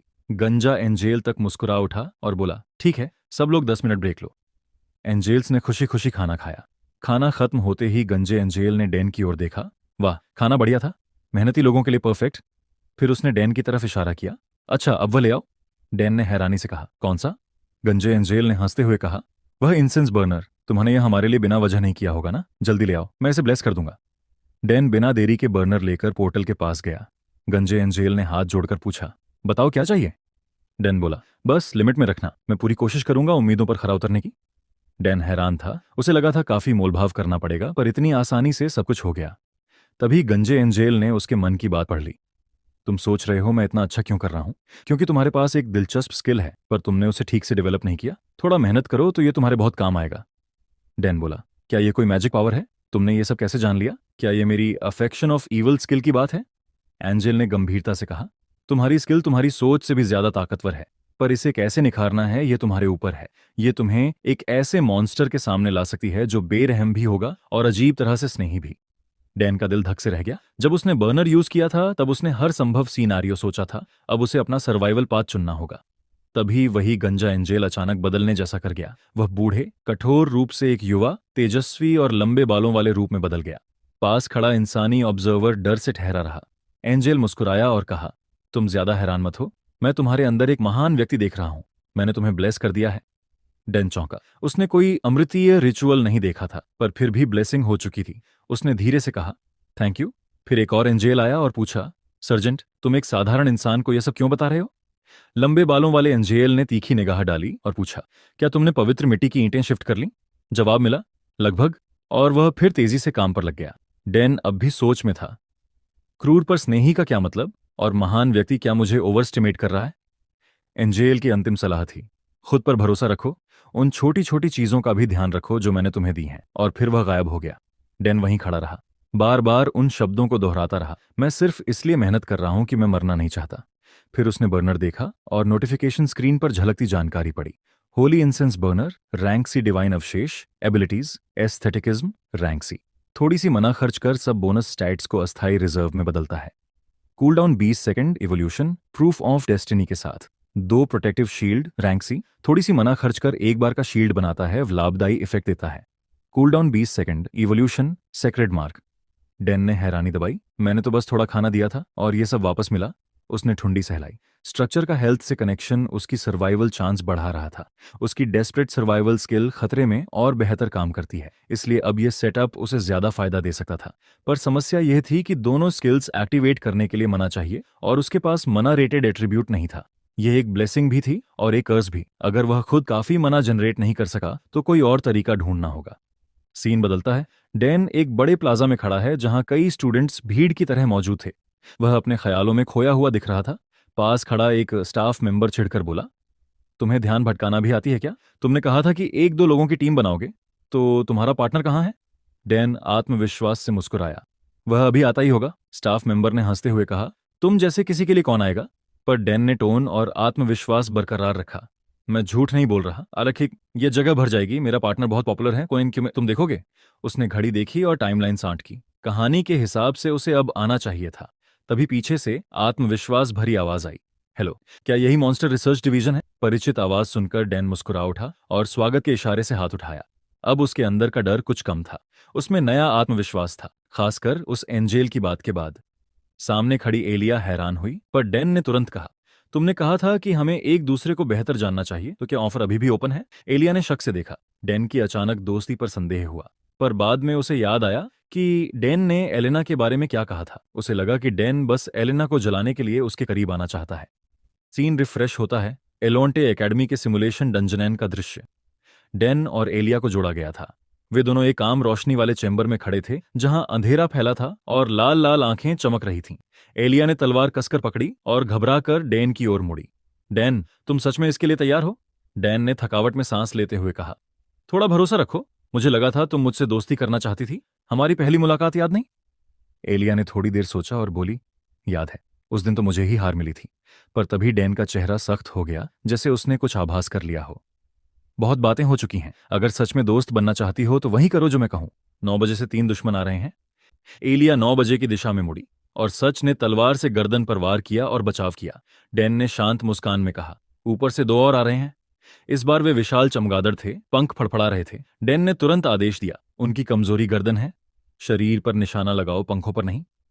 एलिया ने उसकी बात सुनी और एक चमगादड़ को 2 टुकड़ों में काट डाला। अब देखो, तुम्हारे राइट के ठीक सामने एक पैरालिसिस गैस ट्रैप सक्रिय हो गया था। डैन ने तुरंत आदेश दिया, उसे अभी नष्ट करो और झटपट नीचे झुक जाओ। मेरी तरफ से एक तीर आ रहा है। एलिया मुश्किल से उस तीर से बची, पर डैन की लगातार आती चेतावनियों ने उसे थका दिया था। और जैसे कि इतना ही काफी नहीं था, डैन ने फिर कहा, सावधान, पीछे से हमला हो रहा है। एलिया ने समय रहते तलवार उठाकर वार रोकने की कोशिश की। तभी एक विशालकाय, एक आंख वाला राक्षस उस पर टूट पड़ा। वार की तेजी से एलिया पीछे खिसकी और खुद को संभालने की जद्दोजहद करने लगी। अब वह सचमुच गुस्से से भर आई थी। उसकी सांसें तेज हो गईं। कांपते स्वर में उसने बोला, अगर तुम्हें पहले से सब पता है तो लड़ क्यों नहीं लेते? हम मिलकर लड़ते तो जल्दी लेवल अप हो जाते। पीछे खड़े डैन ने सिर खुजलाते हुए एक तरह की बेपरवाह सी आवाज में कहा, जैसे उसे कोई फर्क ही न पड़े। असलियत यह थी कि वह मदद करना चाहता था, पर कर नहीं सकता था। उसने हल्की मुस्कान के साथ कहा, देखो, मैं मदद करना चाहता हूं, पर एक छोटी सी दिक्कत है। फिर बिना भाव बदले उसने कहा, मैं एक ट्रैश टियर कैरेक्टर हूं। सारे स्टैट्स F रैंक पर फंसे हैं। सच कहूं तो मैं कुछ कर ही नहीं सकता।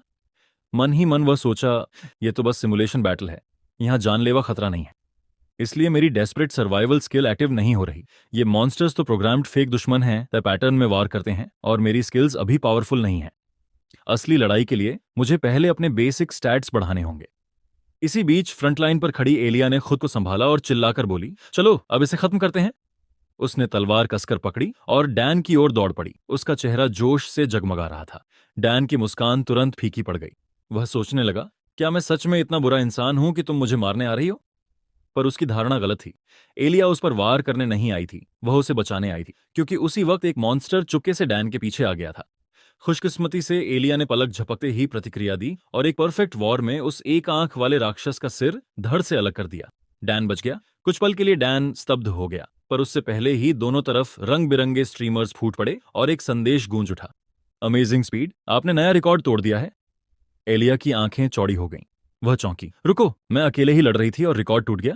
ये तो 2 प्लेयर चैलेंज था, ये कैसे? डैन बस हल्की मुस्कान देते हुए बोला, शायद किस्मत रही होगी, अगला एरिया और मुश्किल होगा। अनबुश, अपना ध्यान रखना, गुड लक। उसकी बेपरवाह बातों से एलिया और चिढ़ गई। दांत कसे और आंखों में आग चमकी, जैसे वो अभी वहीं पकड़कर सबक सिखा देगी। स्पेशल ऑब्जर्वेशन रूम में, जो अंधेरे से आधा सा जगमगा रहा था, कुछ प्रोफेसर डैन और एलिया की लड़ाई मैजिक प्रोजेक्शन पर देख रहे थे। परफॉर्मेंस का एनालिसिस खत्म करते हुए मैजिक डिपार्टमेंट की हेड, एक जादूगर नुमा महिला, ने संतोष से सिर हिलाया और कहा, लगता है अगले साल सिमुलेशन बैटल्स के लिए बजट बढ़ाना पड़ेगा। क्या कहते हो, कोराड? प्रोफेसर कोराड, जो उनके बगल में बैठे थे, आराम से हाथ उठाकर पास बैठे एक और प्रोफेसर के सिर पर टिकाते हुए बोले, शायद ये डिजाइन डिपार्टमेंट ने बनाया है ना? फिर मुस्कुराकर कहा, लगता है मैं लकी हूं, जिसे मैं देख रहा था वो साबित कर रहा है। फीमेल प्रोफेसर ने जिज्ञासा दिखाते हुए पूछा, ओह, क्या तुम उसी लड़की की बात कर रहे हो जिसे अगले एग्जाम के लिए चुना गया है? कोराड ने हल्की हंसी में कहा, नहीं, उसकी नहीं, मैं डैन कैंपेल की बात कर रहा हूं। यह सुनते ही फीमेल प्रोफेसर ने डैन को बारीकी से देखना शुरू किया। कुछ सेकंड बाद उसने नाराजगी भरे स्वर में कहा, वो तो चीटर है, क्या वह वॉरियर कैंडिडेट का फायदा उठा रहा है? कोराड ने गहरी सांस ली और समझाया कि मैजिस वाले अक्सर तस्वीर पूरी तरह नहीं देखते। बाहर से लगता है कि वह लीड कर रहा है, पर असल में उसकी पोजीशनिंग, कॉल्स और सपोर्ट, हर मूव में एक अजीब परिशुद्धता है, जैसे उसने कई बार बैटलफील्ड देखा हो। यह सोचते हुए कोराड के चेहरे पर मुस्कान आ गई।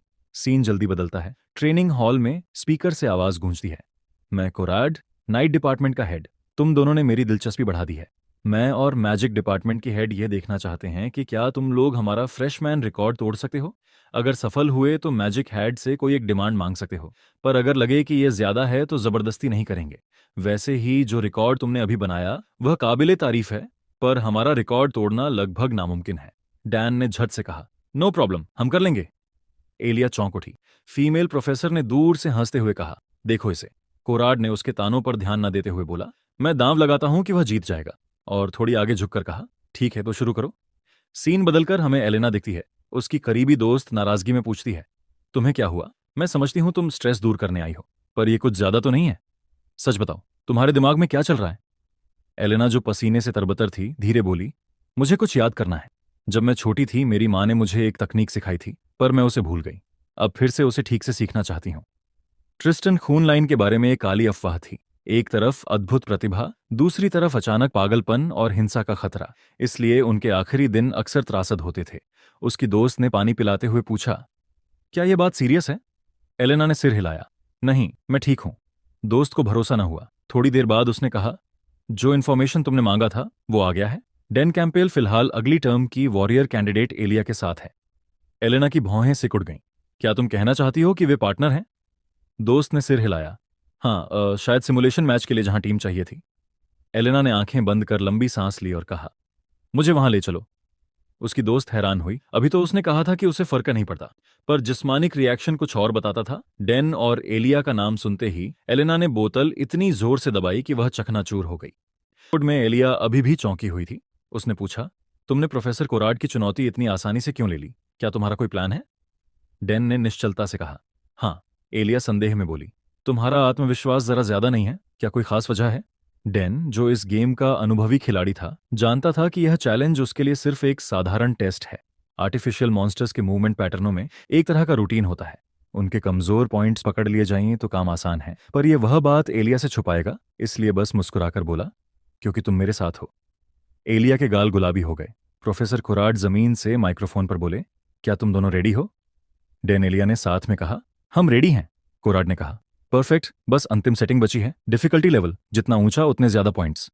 डैन बोला, हाईएस्ट डिफिकल्टी। पास वाली मैजिक फैकल्टी की प्रोफेसर की भौहें उठ गईं। मुझे विश्वास नहीं हो रहा, उनकी ऊर्जा कमाल की है, पर यह खतरनाक है। हाई डिफिकल्टी का मतलब वास्तविक कॉम्बैट के करीब है, जिनकी जान जा सकती है। डैन ने ठंडे अंदाज में कहा, फिर भी ट्राई करना चाहिए। प्रोफेसर राड ने उसकी दृढ़ता देखकर कहा, ठीक है, जैसा तुम चाहते हो।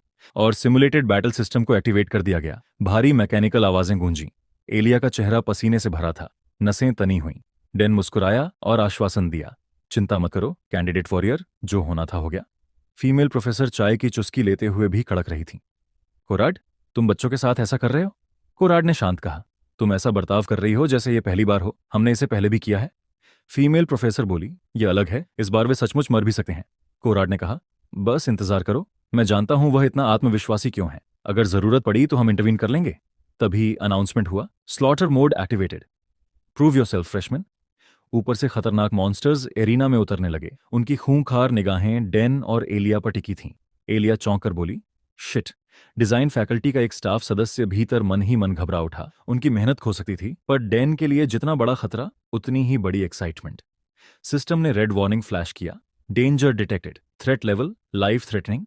साथ ही डेन की passive skill desperate maximum intensity पर एक्टिव हो गई। एनर्जी उसके पूरे शरीर में दौड़ गई। बिना समय गवाए उसने तलवार घुमाई। निशाना था ऊपर से गिरते राइनोटाइप बीस्ट पर। एक वोर में उसकी तलवार से निकली रोशनी की धार ने उस विशालकाय मॉन्स्टर का सिर धड़ से अलग कर दिया। प्रोफेसर कोराड, जो ऑब्जर्वेशन रूम में बैठे थे, खुद को रोक न पाए और चिल्ला उठे, मैंने कहा था, यही है जिसे मैं देख रहा था। फीमेल प्रोफेसर इतनी हैरान हुई कि उनकी चाय छलक गई। डिजाइन डिपार्टमेंट के स्टाफ की आंखें खुलीं। एलिया ने डेन की जबरदस्त ताकत देखी और सारी चिंता खत्म हो गई। मैं जानती थी। कोराड मुस्कुराए और कहा कि शायद वह एक्टिंग कर रहा था, पर अब चीजें साफ दिख रही हैं। जैसे जैसे समय बढ़ेगा, मॉन्स्टर्स भी पलायन होंगे और डेन भी बढ़ेगा। यह एक पैरेलल ग्रोथ है। इसी पल से लड़ाई का पूरा भार डेन एलिया की ओर झुक गया। ट्रेनिंग चैम्बर में मौजूद मॉन्स्टर्स की संख्या घटने लगी। एलिया ने जोर लगाकर एक विशाल लाल मकड़ी के शरीर में तलवार घुसेड़ दी और चिल्लाई, करो डैन। बिना हिचकिचाए डेन ने एलिया के कंधे का सहारा लिया, हवा में ऊंचा उछला और ट्रिस्टन की स्वर टेक्निक का उपयोग कर तेज वारों की लड़ी में मकड़ी को चीर कर गिरा दिया। जैसे ही अंतिम वार लगा, सिस्टम ने घोषणा की, बधाई हो, यह एक ऐतिहासिक शक्ति प्रदर्शन है। डैन कैंपेल, एलिया क्रिक, तुम दोनों ने अब तक का सबसे बड़ा रिकॉर्ड तोड़ दिया है। लेकिन लड़ाई अभी खत्म नहीं थी। विशाल लाल मकड़ी अपूर्ण रूप से जिंदा थी और अपनी आखिरी ताकत से एक टांग फेंकी जिसका निशाना डैन था, जो अभी भी जीत का जश्न मना रहा था। एलिया चिल्लाई। डैन नीचे झुक, पर उसी पल मकड़ी का शरीर टुकड़ों में बिखर गया। आखिरी वार प्रोफेसर कोराड ने दिया। कोराड बोले, बधाई, तुमने ऐसा रिकॉर्ड बनाया है जिसे कई साल कोई नहीं तोड़ पाएगा। वह विश्वास नहीं कर पा रहे थे कि कोई नया छात्र आर्टिफिशियल मॉन्स्टर्स को इतनी सरलता से खत्म कर सकता है। प्रोफेसर पर्सी भी वहां आई। कोराड ने हंसते हुए कहा, मैं जीत गया, कैसा लग रहा है? पर्सी ने चिढ़ते हुए आंखें घुमाई। दोनों प्रोफेसरों ने डैन और एलिया को वादा के मुताबिक इनाम दिए। विजन वेयर हाउस से किसी भी आइटम का किरायानामा और मैजिक डिपार्टमेंट हेड का एक फेवर। यह इनाम किसी नए छात्र को आसानी से नहीं मिलता। एलिया ने पेपर देखा और खुशी से चिल्लाई, ये कमाल है। डैन ने भी झांक कर देखा और कहा, यह इनाम आसान नहीं मिलता, और हमें एक जैसा इनाम मिला। एलिया उत्साहित हो गई और डैन से पूछ बैठी, तुम हर हालात में इतनी शांति कैसे रखते हो? ऐसा लगता है जैसे तुम्हें पहले से पता हो, या तुमने सब कुछ पहले से प्लान कर रखा हो। तुम्हारी मूवमेंट्स उसी तरह लगती हैं। उसने हाथ बढ़ाकर फिस्ट बम्प किया। दोस्तों की तरह, है ना? डैन ने हल्की सांस ली और गंभीरता से उसका हाथ टकराया। एलिया की जिज्ञासा चरम पर थी और उस पर उसका भरोसा बढ़ा। उसने मुस्कुराकर कहा, कल मिलते हैं डन, और जल्द चली गई। डैन ने उसे जाते देखा और बोला, शायद वो बस फ्रेंडली है या थोड़ी अजीब। तभी पीछे से एक आवाज आई, मैं भी यही सोचती हूं। डैन चौंकर मुड़ा। सामने स्टूडेंट काउंसिल प्रेसिडेंट एलेना खड़ी थी। एलेना को डैन के चौंकने से कोई फर्क नहीं पड़ा। वह सीधे सवाल कर गई, क्या तुम एलिया को पसंद करते हो? क्या तुम एलिया को पसंद करते हो? डैन का गला सूख गया, माथे पर पसीना उगाया। राहत की एक छोटी सी बात यह थी कि कोई डरावना रेड नोटिफिकेशन अभी तक नहीं आया था। मतलब डेस्परेट सर्वाइवल स्किल फिर से एक्टिव नहीं हुई। फिलहाल एलेना का कोई बुरा इरादा नहीं दिखा। डैन ने सोचा, रुको, इस प्रश्न का उत्तर तो साफ है, मैं उसका बॉयफ्रेंड तो नहीं हूं। पर जब उसने कुछ कहा नहीं तो एलेना का चेहरा ठंडा रहा। उसने दोहराया, मैं एक बार और पूछूंगी, क्या तुम एलिया को पसंद करते हो? जैसे ही उसने यह दोहराया, सिस्टम ने थोड़ी हिचकिचाहट के साथ चेतावनी दी, danger detected, danger detected. Dan का चेहरा पसीने से भीग गया और बदन में सिहरन दौड़ गई। उसे कुछ कहना ही था। उसने बचाव में सोचा और कहा, सुनिए स्टूडेंट काउंसिल प्रेसिडेंट, भले ही मैं इस पूरे समय एलिया के साथ ट्रेनिंग कर रहा हूं, पर मैं फिर भी आपसे मिलना चाहता था। एलेना, जो कि खतरनाक विलेन के रूप में जानी जाती थी, थोड़ी देर के लिए चौंकी। डैन खुद को मन ही मन कोस रहा था, क्या बकवास कह रहा हूं मैं? इतना कन्विंसिंग क्यों लग रहा है? पर एलेना के चेहरे पर एक हल्की मुस्कान आ गई, जैसे उसने कोई निष्कर्ष निकाल लिया हो। उसने कहा, तो तुम कहना चाह रहे हो कि तुम इस पूरे समय मेरे बारे में सोचते रहे? डैन झट से सिर हिलाकर बोला, हाँ बिल्कुल। एलेना ने डैन की तरफ देखते हुए पूछा, क्यों? यह सुनते ही डैन मौके पर जैसे जमसा गया। उसका मुंह अटक गया और हकलाने लगा। अब मैं क्या जवाब दूं? पर उससे पहले कि वह कुछ बोल पाता, एलेना ने अपने बाल पीछे किए, गहरी सांस ली और धीरे बोली, कोई बात नहीं, शायद ये बस दोस्ती की बात है। याद रखो, मैंने ट्रेन में तुम्हारी जान बचाई थी, इसलिए तुम मेरी प्रायोरिटी लिस्ट याद रखना। बस इतना ही। डैन पूरी तरह उलझन में पड़ गया। Priority list? वो क्या है? उसने पूछा। एलेना ने समझाने की बजाय उससे एक इनविटेशन लेटर थमा दिया और कहा, बड़े में इसका कहना था, पर अब दे रही हूं, इसे अकेले खोलना। डैन ने लेटर देखा। उसके चेहरे पर चिंता और शक साफ थे। क्या ये कोई प्यार भरा खत है या कोई चुनौती? ओरिजिनल स्टोरी में तो ऐसा कुछ नहीं था।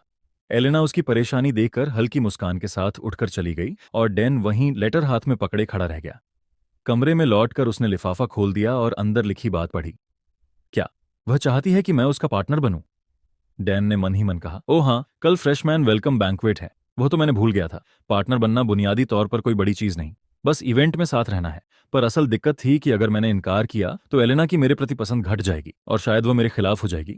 ठीक उसी समय किसी ने दरवाजा खटखटाया। डैन ने दरवाजा खोला। सामने खड़ी थी एलिया। डैन ने बमुश्किल कहा, मैंने सोचा था तुम ही होगी।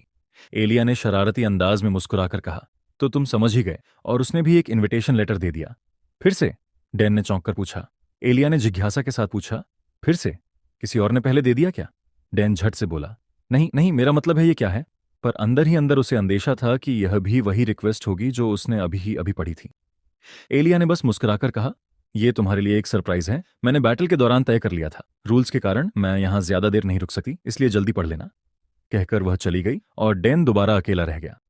वह सिर पकड़कर गहरी सांस लेकर कमरे में गया और सोचने लगा, दुनिया में इतने अजीब लोग क्यों हैं? क्या यह भी पार्टनर रिक्वेस्ट है? अगर एलिया से है तो शायद दूसरे किस्म का चैलेंज भी हो सकता है। उसने तो कहा था सरप्राइज, अब मैं फंस गया हूं। उसने खत खोला। हाँ, यह भी पार्टनर रिक्वेस्ट थी। अब वह पूरी तरह मुश्किल में था। फाइनल बॉस और मेन कैरेक्टर में से किसी एक को चुनना होगा। और यह तो ओरिजिनल कहानी में नहीं था। एलेना को चुनूं तो प्रोटैगनिस्ट की नज़रों में मैं विलेन बन जाऊंगा। एलिया को चुनूं तो शायद एलेना मुझसे नफरत कर देगी। और दोनों को न कहना तो क्या होगा, कोई पता नहीं। दोनों अभी इंटरेस्ट के दौर में हैं, यही बड़ी मुसीबत थी। क्या मैं दोनों के साथ ही जाऊं? जितना सोचना था उतना ही डर बढ़ता था। एक को ठुकराना किसी बड़े मुसीबत की वजह बन सकता है। सीन बदलता है। फ्रेशमैन वेलकम बैंक्वेट का दिन जमा है। हॉल में भीड़ है, छात्र बातचीत कर रहे हैं। क्या तुम क्लास ए के हो? तुम प्रोफेसर के क्लास में हो? जैसी हल्की बातें सुनाई दे रही थीं। भीड़ में एलिया बहुत खूबसूरत लग रही थी। उसने हवा में हाथ भटकाकर एक लंबी सांस ली और बोली, उफ, कितने लोग, यहां तो जैसे पिकनिक ही चल रही हो। फिर वह बगल में खड़े डैन की तरफ मुस्कुराकर बोली, मेरे साथ आने के लिए थैंक्स। डैन ने सादगी से कहा, हाँ। एक और सीन। फाउंटेन के पास एक और डैन दिखाई देता है, पर उसके बाल अलग हैं। असल में जो डैन वहां एलिया के साथ था वह असली नहीं, वह उसका क्लोन यानी डोपलगैंगर प्रोजेक्शन था, जिसे उसने पॉइंट्स शॉप से 1000 पॉइंट्स में खरीदा था। क्लोन असली डैन की तरह काम करता था और कई फायदे उसी पर लागू होते थे। तभी सिस्टम ने नोटिफिकेशन दिया, डबल डेट। तुमने दोनों के साथ डेट पर जाने का फैसला किया है।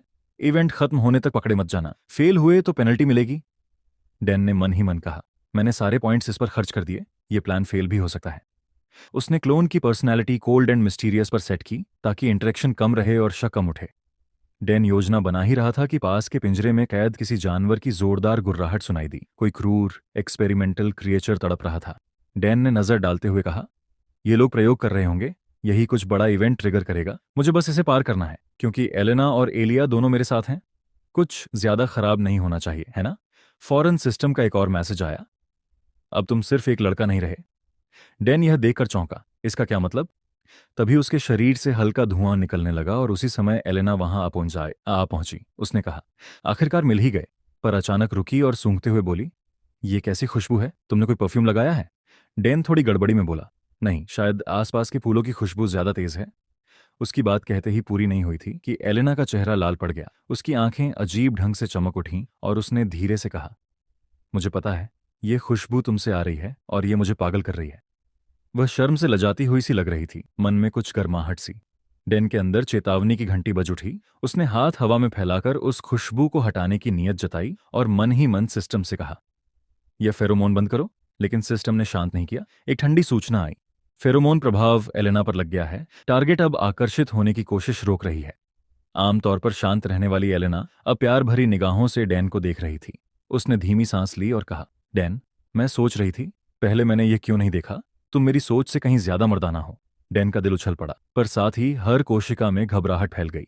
वह मन ही मन गुजरिश करता रहा, नहीं, बस अब रुक जाओ। उसने फौरन कहा, चलो इवेंट के कुछ स्टॉल्स देख लेते हैं, पास में कुछ लगे हैं। एलेना ने उसकी ओर गौर से देखा और थोड़ी हंसी के साथ बोली, ठीक है, तुम रास्ता दिखाओ। डैन को अंदेशा था कि उसके क्लोन का और एलिया का मिलना पहले ही हो चुका होगा, बस उनसे टकराना नहीं चाहिए था।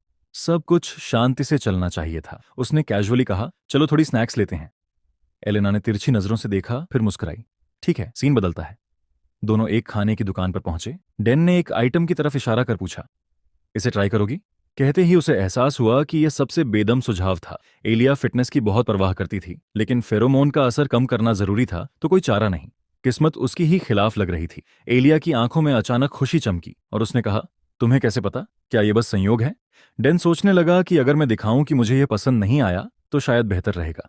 फिर वे एक एक्सेसरी स्टॉल पर पहुंचे। एलेना ने चमकदार सामानों को देखा और पूछा, तुम्हें कुछ चाहिए डैन? डैन ने झट से मना कर दिया, नहीं, पर मैं तुम्हारे लिए कुछ लूंगा। ये वह बात थी जो उसने जुबान से कही, पर दिल में उसका इरादा अलग था। उसकी मंशा थी एलेना का आकर्षण घटाना। उसने स्टॉल पर एक साधारण सा बटन देखा, उसे उठाया और एलेना की तरफ बढ़ाते हुए कहा, यह बटन कैसा है? लो, क्या तुम्हें चाहिए? आमतौर पर ऐसा छोटा गिफ्ट देने पर लड़के को ब्लॉक होने के डर होते हैं, पर एलेना ने खुशी से बटन ले लिया और मुस्कुराते हुए बोली, अरे, मेरे नए यूनिफॉर्म के लिए सच में एक बटन चाहिए था। डैन को भीतर से निराशा हुई, यह सच में मुश्किल हो रहा है। कुछ देर बाद वे ब्रेक पर बैठ गए और ड्रिंक पी रहे थे। तभी एलेना ने पूछा, तुमने मेजर फाइनल कर लिया? डैन ने सिर हिलाया, हाँ, मैं थियोलॉजी में मेजर करूंगा। एलेना चौंकी, थियोलॉजी? तुमने नाइट डिपार्टमेंट क्यों नहीं चुना? तुम्हारी टैलेंट के हिसाब से वो ज्यादा ठीक रहेगा। डैन ने शांत स्वर में कहा, नहीं, थियोलॉजी में मुझे कुछ बेहद जरूरी सीखने हैं।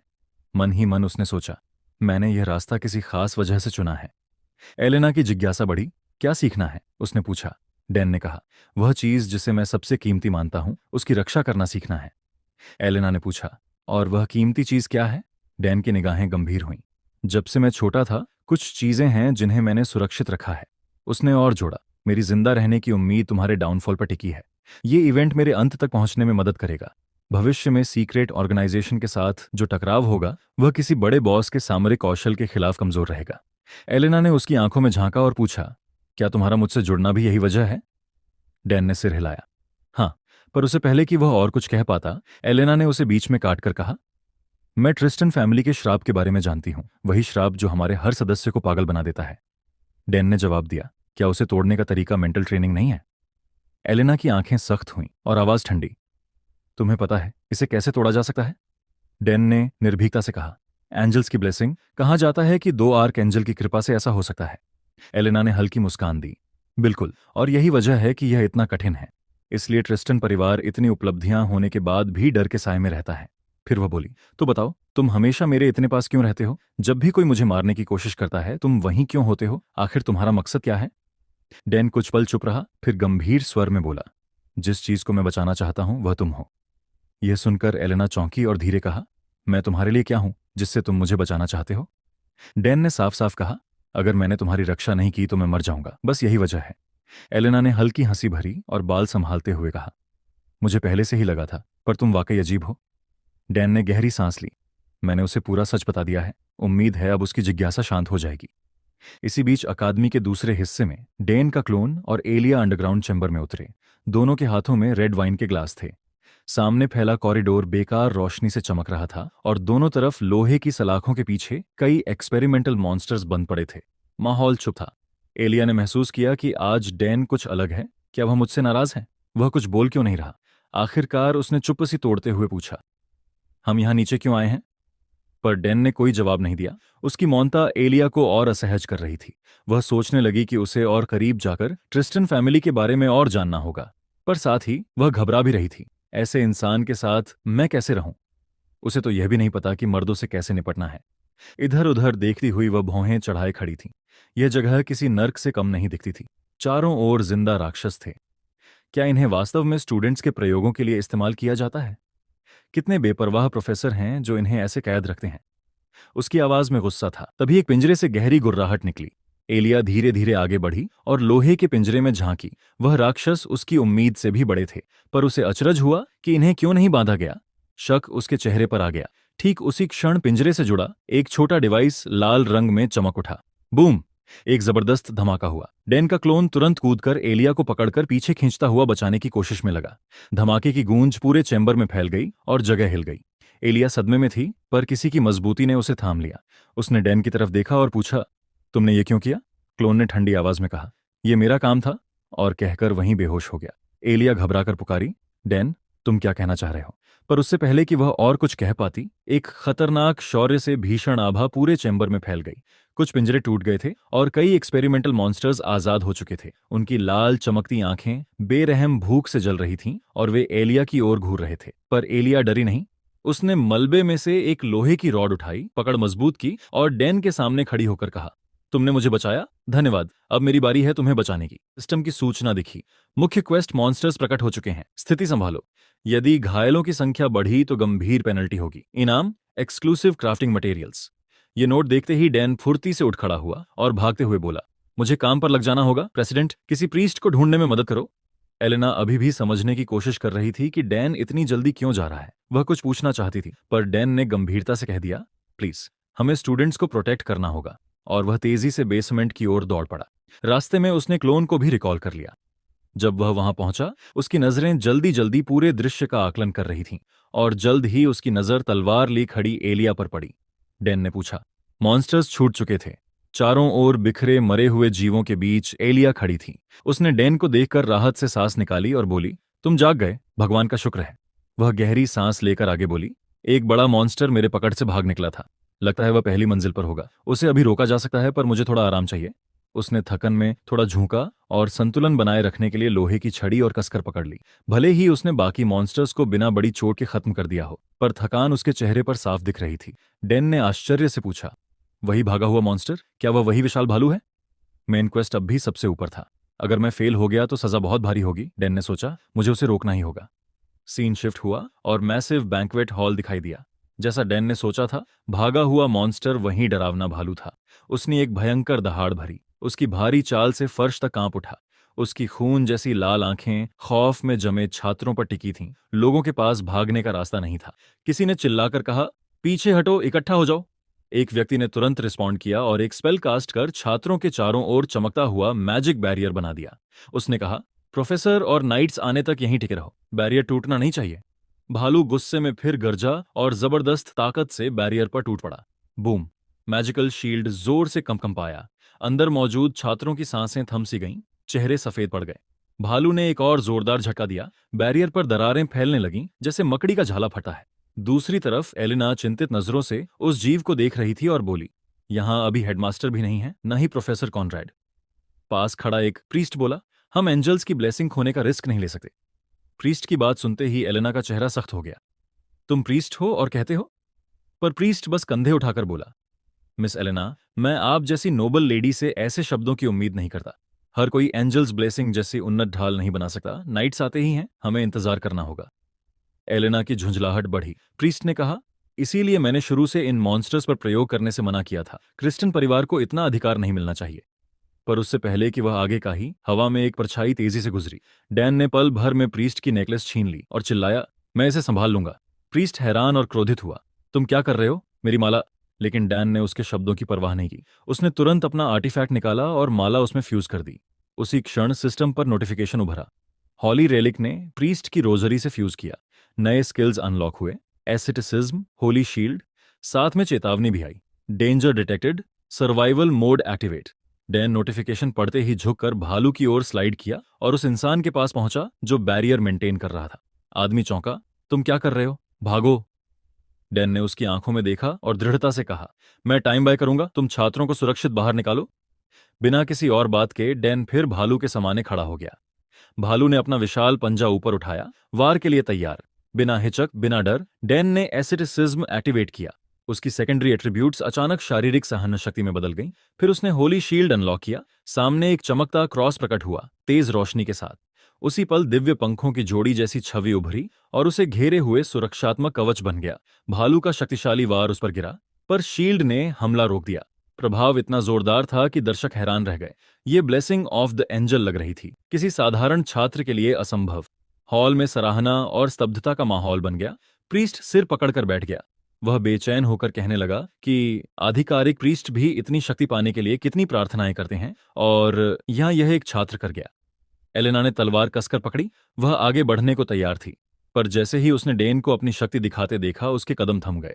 उसने कहा, अब मुझे आश्चर्य नहीं होगा, उसने कई बार अपनी असली ताकत छुपाई है। प्रीस्ट की बातें सुनकर एलेना और भी गुस्से में आई। क्या आप प्रोफेसर हैं? आप मदद तक करने से इनकार कर रहे हैं?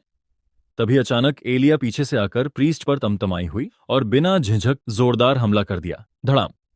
प्रीस्ट बेहोश होकर गिर पड़ा। एलिया बोली, माफ कीजिए प्रेसिडेंट, पर यह आदमी हमारे काम का नहीं था। एलेना ने बिना उसे ज्यादा टटोले पूछा, तुम इतनी देर से क्यों आई? एलिया ने कहा, मैं बेसमेंट में बेहोश थी, अभी अभी उठी हूं। उसका शरीर अभी भी हल्का कांप रहा था, पर उसने गहरी सांस ली और डैन की ओर देखते हुए बोली, उसने सच में एंजल्स की ब्लेसिंग इस्तेमाल कर ली और वह स्वयं प्रीस्ट नहीं भी है। उसकी आवाज में अविश्वास था। एलेना का चेहरा अचानक हंसा वाला सारेल कुछ नरम हुआ। उसने याद किया कि डेन ने कहा था कि वह थियोलॉजी में कुछ सीखने आया है, और जब उसने कहा था कि अगर उसने उसकी रक्षा न की तो वह मर जाएगा। अब उसकी आंखों में पहले जैसी स्खाती कम और कोमलता ज्यादा दिखी। एलिया ने टिप्पणी की, अगर डेन ब्लेसिंग इस्तेमाल कर रहा है तो उसकी नियंत्रण सीमा होगी, और एल्सना कुछ भाग्यशाली है। एलेना थोड़ा चिंतित होकर समझ नहीं पा रही थी कि एलिया क्या इशारा कर रही थी। पैनल में दिखा, एलिया कहती है कि डेन ने यह सब उसके लिए किया था। उसका दर्द, उसका हौसला और जानबूझकर जान पर खेलना, सब कुछ एलेना के लिए था। एलेना ने सोचा, शुरू से ही कुछ तो था। वो खुद को अंधेरे में अकेला मानती थी, और तभी एक रोशनी आई, और वह रोशनी खूबसूरत थी, खासकर तब जब वह तलवार लिए खड़ी थी। उसे लगा, यह लड़का वाकई अलग है। दूसरी तरफ डैन दांत थोपे, होली शील्ड बनाए रखना उसे भारी पड़ रहा था, और विशाल भालू उसे बैक टू बैक वॉर कर रहा था। पसीना उसकी कल्पी पर चमक रहा था। पर भालू ने एक बड़ी भूल की। वह सिर्फ डेन पर ध्यान दे रहा था और असली खतरा नजरअंदाज कर बैठा था। भीड़ के सन्नाटे भरे नजरों के बीच एलेना ने तलवार उठाई और बिजली जैसी तेजी से भालू पर टूट पड़ी। उसकी चमड़ी में गहरा वार कर दिया। वार इतना तीव्र था कि राक्षस फर्श पर गिर पड़ा और फर्श में दरारें पड़ गईं। फिर भी वह खत्म न हुआ। वह कराहता हुआ दोबारा खड़ा हुआ और गुस्से से एलेना की ओर टकराया। ऐसा लग रहा था जैसे कोई युद्ध मशीन हो। एलेना ने सांस ली, पल भर आंखें बंद कीं और जब भालू उस पर चढ़ा, उसने चाल बदली। तलवार को पीछे खींचकर फिर बिजली की तरह कट दी। उसके वार मशीन गन की तरह लगातार लगते रहे। पर कुछ गड़बड़ था। इतनी चोटों के बाद भी राक्षस रुका नहीं। वह पागलाना सा आगे बढ़ रहा था, जैसे किसी ने उसे पावर बूस्ट कर दिया हो। एलेना ने तुरंत एक विशेष तकनीक अपनाई, टीआर मोंटाना। तलवार से एक ऊर्जा स्लैश निकली जो हवा को चीरते हुए राक्षस के शरीर में समा गई। कुछ ही क्षणों में भालू पीछे की ओर गिरा और जोरदार धमाके के साथ फट पड़ा। डैन हैरान रह गया। यह तो ट्रिस्टन की असली तलवार तकनीक थी। मेरी नकल इसके सामने कुछ भी नहीं। पर कुछ ठीक नहीं लग रहा था। मुख्य कहानी में एलेना का इससे कोई लेना देना नहीं था। तभी सिस्टम ने नोटिफाई किया, शून्य केस रिकॉर्ड हुआ। यह एक शानदार उपलब्धि है। नाइट्स आने में 30 सेकंड बचे हैं। डैन ने नोटिफिकेशन को नजरअंदाज करते हुए एलेना की तरफ देखा। दिल में हल्की बेचैनी जगी। जिन प्रोफेसरों ने इन लाइव मॉन्स्टर एक्सपेरिमेंट्स का समर्थन किया था, वे ट्रिस्टन परिवार के सख्त समर्थक थे। अगर एलेना ने हस्तक्षेप किया तो वह अप्रत्यक्ष रूप से अपने परिवार की गलतियों को मान रही थी। पर फिलहाल मिशन पूरा करना जरूरी था, बाकी बाद में तय होगा। एलेना ने तलवार फिर से म्यान में डाली और शांत स्वर में कहा, सब खत्म हो गया। पर किस्मत को हमेशा ट्विस्ट पसंद थे। डैन की आंखें फैल गईं और चिल्लाया, प्रिंसेस पीछे देखो। एलेना ने समय रहते मुड़कर देखा। आग की लपटों के बीच से वह भालू फिर उठ खड़ा हुआ था। उसकी कंकाल जैसी विशाल भुजा फिर एलेना की ओर तनी हुई थी। डैन की प्रतिक्रिया पहले से ही तेज थी। वह झपट कर आगे आया और होली शील्ड एक्टिवेट कर एलेना के सामने वार को रोकने के लिए खुद को झोंक दिया। प्रभाव विनाशकारी था। डैन के मुंह से खून निकल पड़ा और वह जोरदार टक्कर से पीछे जा गिरा। उसकी दृष्टि धुंधली हुई और दर्द के आने से पहले ही वह बेहोश हो गया। समय बीता। जब डैन ने आंखें फिर से खोलीं तो पाया कि वह अस्पताल के कमरे में था। पास खड़ी आवाज बोली, आखिरकार जागे तुम। आवाज सुनकर डैन तुरंत उठ बैठा और चिंतित होकर पूछा, मॉन्स्टर और एलेना क्या हुआ? नीले बालों वाली प्रोफेसर जो एक किताब पढ़ रही थी, बिना आंखें उठाए शांत स्वर में बोली, मॉन्स्टर खत्म कर दिया गया है और एलेना बिल्कुल ठीक है। बाकी छात्र भी सुरक्षित हैं। उसने किताब धीरे बंद की और हल्की मुस्कान दी। डैन का ध्यान उस पर गया। डैन ने समझा, ये कौन है? एडेलिन स्वानसॉन्ग, एक अमर जो सैकड़ों साल से अधिक समय तक जीवित रही थी। डैन सोच में पड़ गया, ऐसा कोई मुझसे मिलने क्यों आया? क्या मेरे एंजल्स ब्लेसिंग उपयोग की वजह से? पर एडेलिन उसकी उलझनों से अनभिज्ञ थी। उसने गंभीरता से बोला, मेरे पास तुम्हारे लिए बुरी खबरें हैं, दो चीजें। डैन ने थके स्वर में पूछा, क्या खबरें? एडेलिन का चेहरा संजीदा हो गया। कमरे का माहौल भारी हो गया। तुमने जितना ध्यान खींचा है वैसा कोई नया छात्र पहले कभी नहीं कर पाया। इतनी जल्दी इतनी बड़ी मुसीबत में फंसना असामान्य है। वह झुकी और उसकी आंखें डैन की आंखों में डूब गईं। मेरे अनुभव के हिसाब से यह महज शुरुआत है। फिर गंभीर स्वर में बोली, और दूसरी बुरी खबर, तुम डेमन्स के बारे में क्या जानते हो? यह सुनकर डैन ने शांत प्रतिक्रिया दी। ऐसा लगा जैसे यह विषय उसे हैरान न करता हो। एडेलिन ने हल्की मुस्कान के साथ कहा, दिलचस्प रिएक्शन, डैन कैंपबेल। अकादमी की प्रेसिडेंट खुद तुमसे पूछ रही है और तुम्हें फर्क नहीं पड़ता। डैन सुस्त स्वर में बोला, शायद मुझे यह बताना बुद्धिमानी नहीं लगेगा कि मैं कितना जानता। अगर मैंने बता दिया तो कौन जानता, तुम क्या योजना बना लोगी? एडेलिन ने हाँ कितना सूक्ष्मता से कहा, तुम अभी तक क्लास असाइन नहीं हुए है ना, और लेसन अटेंड करना भी मुश्किल हो रहा होगा, यही तुम्हें परेशान कर रहा है। डैन ने चिढ़कर कहा, हाँ मैं वही हूं जिसे क्लास अभी तक नहीं मिली। एडेलिन ने उसकी शर्तें समझते हुए कहा कि हाल की घटनाओं की वजह से वह भी व्यस्त रही। फिर उसने एक कटाक्ष में अपने चारों ओर ब्लैक एनर्जी बैरियर बना लिया ताकि उनकी बातचीत बाहर किसी तक न पहुंचे। आवाज और भी गंभीर हो गई, शायद तुमने अभी तक महसूस न किया हो, पर रूलिंग पावर्स की पकड़ अब पहले जैसी नहीं रही। यह उनके लिए खतरनाक समय है। वे किसी भी कीमत पर टैलेंटेड व्यक्तियों को भर्ती करना चाहेंगे, इवन सीधे नर्क से खींचकर। डैन, जो गेमिंग एक्सपीरियंस की वजह से पॉलिटिक्स जल्दी पढ़ लेता था, बिना झिझक बोला, ट्राइबल अलायंसेस, होली एम्पायर का रीस्ट्रक्चरिंग और सिंहासन की लड़ाई, ये सब इसी वजह से है। एडेलिन उसकी तेजी देखकर प्रभावित हुई। उसकी आंखें थोड़ी खुलीं। तुम सही कह रहे हो। गोल्डन ट्रायंगल शायद बाहरी तौर पर शांत दिखे, पर अंदर टैलेंट एक्विजिशन की लड़ाई चल रही है। डैन ने आगे कहा कि पूरा कॉन्टिनेंट इसका असर महसूस कर रहा है। जो कुछ उसके साथ हुआ वह शायद पहले ही उनकी नजरों में आ चुका है। फिर भी कोई मूव नहीं होना लॉजिक के खिलाफ था, जब तक कोई जानबूझकर इन्फॉर्मेशन फ्लो नियंत्रित न कर रहा हो। एडेलिन उसकी पॉलिटिकल जागरूकता से प्रभावित हुई थी, पर उसकी स्पष्टता ने उसे चौंका दिया। डैन फिर पूछा, अगर मैंने अभी उनका ध्यान अपनी ओर खींच लिया तो क्या यह मेरे लिए खतरनाक होगा? एडेलिन ने ठंडे अंदाज में जवाब दिया, हाँ, यह वर्ल्ड एंड हो सकता है। जैसे ही उसकी बात रुकी, जमीन हिली और उनके सामने फैलती हुई एक शहर की सीन आई। आग लगी इमारतें, जले हुए घर, भयावह दृश्य। एडेलिन ने कागज निकाला जिस पर एक खतरनाक साइन था। क्या तुम इस सील को पहचानते हो? उसने पूछा। डैन को तुरंत समझ आ गया, यह प्यूरीफायर्स की छाप थी। प्यूरीफायर्स एक गुप्त कल्ट अपर था जो डेमोनिक गॉड्स की पूजा करता और दुनिया को तबाह करने की मंशा रखता था। एडेलिन ने कहा कि ट्रिस्टन परिवार पर हुए असफल असैसिनेशन और मॉन्स्टर एस्केप के पीछे वही लोग हो सकते हैं। ये सीधे सीधे अटैक थे और तीसरी वॉर की संभावना से इनकार नहीं किया जा सकता। उसने शांत स्वर में कहा, तुम्हें यह सब इसलिए बता रही हूं। फिर उसने एक ब्लैक कार्ड निकाली जिस पर सफेद निशान थे और डैन को दिया। मैं वजह नहीं बता सकती, पर तुम्हें यह रखना होगा। डैन ने कार्ड देखा और पहचान गया। यह इंटरडाइमेंशनल ट्रेजर था जो नियमों को तोड़ सकता और दूसरे विश्व के पोर्टल खोलने का सामर्थ्य रखता था। एडेलिन ने कहा, इसे सुरक्षित रखो और दिखाओ तुम कितना आगे जा सकते हो। अगर तुमने मुझे इंप्रेस किया तो और गिफ्ट्स भी मिल सकती हैं। उसने उंगलियां चटकाईं और डार्क स्पेस गायब हो गया। उनके आसपास की सिचुएशन फिर सामान्य दिखी। डैन के मन में कई सवाल थे, पर एक बात स्पष्ट थी, यह यात्रा अभी शुरू ही हुई थी। उसने एडेलिन से वादा कराया कि वह उनकी बातचीत किसी से साझा नहीं करेगा। एडेलिन ने चाय का कप उठाया और हल्के से पूछा, वैसे वह वॉरियर कैंडिडेट और हाउस ट्रिस्टन की युवती के साथ रिश्ता कैसा चल रहा है? ऐसा लग रहा था जैसे उसके शब्दों के पीछे कोई छिपा हुआ मतलब हो, पर डैन उसे पूरी तरह समझ नहीं पाया। बस इतना साफ था कि उसके चेहरे पर चिढ़ और गुस्सा झलक आया। उसने छोटा सा जवाब दिया, हम ठीक हैं। उसे खुद भी नहीं समझ आया कि वह ये सवाल क्यों पूछ रही थी। एडेलिन हल्के से मुस्कुराई। उम्मीद है आगे भी ऐसे ही रहोगे। डैन ने भौं चढ़ाकर पूछा, क्यों? क्या मुझे किसी चीज की चिंता करनी चाहिए? एडेलिन की मुस्कान और अजीब हो गई। उसकी आंखें आधी बंद हो गईं, जैसे उसे यह सब मजाक लग रहा हो। बिल्कुल, अगर तुमने ध्यान नहीं दिया तो दुनिया फिर से खत्म हो जाएगी। डैन झुंझला गया। फिर से? दुनिया हर समय विनाश के कगार पर ही क्यों रहती है? एडेलिन उसकी बात पर दिल खोलकर हंसी। मैं झूठ नहीं बोल रही, तुम खुद जानते हो। वैसे भी इस पूरे प्लान का आखिरी लक्ष्य सिर्फ तुम 3 लोगों के जरिए ही पूरा हो सकता है। ये बात उसने सिर्फ अपने मन में सोची, जुबान से नहीं बोली। सीन बदलता है। कुछ समय बाद डैन अकेला बैठा अपने हाथ में उस काले कार्ड को घूर रहा था। एपोकैलिप्स, इस पर बाद में सोचूंगा। उसने गहरी सांस ली। मैंने कभी उम्मीद नहीं की थी कि वो मुझे ऐसा आइटम देगी। ये तो वो चीज़ है जो प्लेयर्स कभी हासिल नहीं कर पाते थे। कहानी की असली मेन लाइन से सब कुछ थोड़ा थोड़ा हटता हुआ लग रहा था। उसके सीने में बेचैनी फैल गई। इससे पहले कि वह और ज्यादा सोच में डूबता, पीछे से एक जानी पहचानी आवाज आई। ओह, तुम यहाँ हो। मैं तुम्हें ही ढूंढ रहा था, डैन। डैन ने चौंक कर पीछे देखा। प्रोफेसर कॉनराड, आप मुझे ढूंढ रहे थे? किस लिए? यह कहते हुए उसने जल्दी से ब्लैक कार्ड अपनी पीठ के पीछे छुपा लिया। कॉनराड, जो अच्छी तरह जानता था कि डैन अपने बिना क्लास असाइन स्टेटस को लेकर परेशान है, सीधा मुद्दे पर आ गया। भले ही तुम्हें अभी आधिकारिक तौर पर किसी क्लास में असाइन नहीं किया गया, पर मैं तुम्हें ऐसे ही क्लासेस से भागने नहीं दे सकता। तो ये लो, एक टेम्परेरी असाइनमेंट। कल से तुम इन लोगों के साथ पढ़ोगे। कॉनराड ने एक पेपर उसकी ओर उछाल दिया।